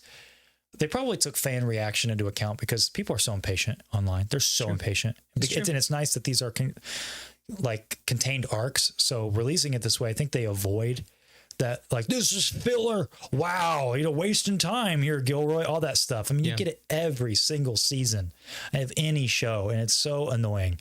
And so they probably made the right choice just to move it into the arcs and release them one arc at a time. Yeah. Yeah. But I personally, as a viewer, I wouldn't have minded. There would have been weeks that the show might have been a little light, but wasn't long before it got crazy though. Yeah, for sure. I think having the 3-episode constraints really meant they had to be very precise in their writing. Absolutely. Yeah. I personally feel Andor could have been split in 2 with Rebellion Rising for Luthen, Mon, and so on. And Andor's story should have been more of him and K2 instead. I liked what we got though. Yeah, I think Cassian feels at times disconnected, at least in season 1. Yeah, it not season like 2. It's his show. Yeah. Yeah. Is that so, Schechter? You guys hear that this was the first, you guys hear that this was the actress who plays Clea's first role out of acting school? Absolutely killed it. Yes, she did. Terrific. I didn't know that. Yeah, I didn't know that either. Okay, moving on with the fan cues. We got, we already read that one. Skipping ahead there. I already read that one too. Look at me. I'm doing the horrible thing I do all the time. Wow, what in the world? There we go. My goodness. Sir Jago Fett, would you both like to see more adult Star Wars content in Disney Plus? It's a question maybe more for you, Seth. I guess it all depends on how adult we get. That would be the whole thing. Because I mean, like, I don't want to see M-rated Star Wars. Yeah. But like, if you like, Hutt Slayer Leia doesn't really bug me, even though like that is a lot of the female form on on our screens, but I feel like it was done with a purpose, and I feel like that the character can grow from that. She ends up rising above the hate, if you will. So I felt like that was done with purpose. I don't want it to be. We're rewinding. We're rewinding. Be kind, rewind. Yes. That. So I wouldn't want more adult themes in Star Wars. Just for this, like I would want it to be for the sake of storytelling, but Andor proves that it can go too far for me. Okay. Yeah. So I would say let's not push it any further than what like the OT or the prequels did. Okay. Yeah. Or like I think that we were even getting into too much for me even in this. Okay. Yeah. Personally, I found myself on the side of like, I'm okay with it, how far Andor got, but that's probably the limit for me. Yeah. I'm with you. We don't need M-rated Star Wars. Yeah. This is a personal opinion of mine. You guys know this. I don't like horror at all. Yeah. There's a part of me that thinks horror doesn't belong in Star Wars. But I understand there's a lot of bias in that opinion. I'll say it this way. I guess there could be horror. Slasher content, absolutely not. I just don't think that belongs. Yeah. There's just I have moral issues with slashers anyway. That's a whole other deep dive I could go into. Yeah. And I think it definitely doesn't belong in Star Wars. Yeah. So like gritty, grimy, like Payne is saying here, I would like a dark and grimy live action bounty hunter show. Sure. I definitely could get that. Like Quinlan's saying, I think PG-13 Star Wars is the way to go. Revenge of the Sith, I think is the best because it was the darkest of the movies. I think too that like you can get away a lot with PG-13. I mean, like seeing Anakin burn, I mean, that's pretty intense. I mean, you can do a lot with the, even under the PG-13 banner these days. Gotcha. Yeah. Django's adding on here, like content like Law and Order. No, I think, well, if it was like a detective crime show. I was about to say an Imperial CSI when they were like breaking down Luthen's thing. I was like, I could maybe get behind this. This could be kind of cool. Like, I guess I'm thinking of SVU. It's like, no, thanks for it. I don't need that. I got you. In Star Wars. Okay. It's like, I know people will hear that and be like, well, but those stories aren't powering. We need those stories told. It's like, I agree, but I just don't know that Star Wars is the venue for it. You know what I mean? Like you go to different things have purposes. Like we're talking about the burgers and tacos. You know what I mean? Yeah. It's like, that just doesn't belong in the burger joint. I don't think. Yeah. It doesn't mean that you can't go to another place for those important stories, but I just, don't think it's appropriate. Definitely not Baronessa. It's definitely out of the question. What? Just asking if we should have adult Star Wars. Yeah. I think I ordered the wrong Star Wars movie. Get out of here with that. Guys, I'm not pulling that up. Matthew says, I got a question for Seth. Oh, great. Since we're talking about adult Star Wars, if you wanted Star Wars horror, what legends would you like to see? That's definitely a question for you. If we were going to do horror, I would want, like, I don't know if you remember the Zillow Beast in Bad Batch. Of course. I would do some sort of like creature feature. I think that would fit. I think Star Wars could fit really well with like a creature feature. I think that could be awesome. Yeah. And so I know you don't like zombies, but like I didn't hate Red Harvest or Death Troopers. Okay. Yeah. That like, those are fun little stories that, and then also I think you could do maybe a more adult version with like the Night Sisters and like reanimating things and stuff like that I think you could do something. Sure. Yeah. So something like that, I guess that I'd be okay with. I think for me, like there is a difference. When I say I don't like horror, it's slasher and the demon stuff. Like in movies, I think that there are some things that go way too far because acting is acting, right? Yeah. But again, coming from a person of faith, there are some times where you're not acting anymore. Like you're saying things you shouldn't say. You're visually putting up like there is meaning behind symbols. Like symbols are powerful, and the symbols still have like the Bible wouldn't. I heard this quote once. I'll throw it out here. It's a interesting idea to really sit on. Where I was listening to someone, and he said, I heard about like when the Bible condemns witchcraft. I thought that's a really interesting thing to condemn, that if it doesn't exist. And I'm like, yeah. So to tie it back to horror and the question here, it's like, I think that just some horror goes too far. And I actually have moral issues with some horror movies, the way that they're made. Slashers, I just think like, there's some things you just shouldn't see visually, I think. And like, I just think that's one thing. It's like that alters you. I think seeing something so realistic like that and like someone getting pulled apart or like, it's just, I don't think you're meant your psyche is meant to see that. Maybe that's me. Maybe that's a personal. You could make that argument with anything that that like things do erode you. It erodes your senses and erodes. That's why it's like, be careful of the media you consume, whatever that may be. Yeah. Yeah. That's all I'm getting at, I guess. Be careful, little eyes, what they see. Yeah. Yeah. Okay, moving on to a Stalingrad type story following a family in a war-torn city, maybe a droid invasion to really dehumanize the enemy. Yeah, I mean, when it comes to the war stuff, me more adult, I guess that's where I'm cool with it. Yeah. I would be okay with that kind of conversation. Original Trilogy Talk says, my main issue with Andor is that the rebels are too tonally, morally, and thematically different than the rebels in the OT. Nothing wrong with gritty content, but Andor is just too disconnected. That's an interesting way of looking at it. I'd have to sit on that. I don't know that I agree with that personally. What do you think?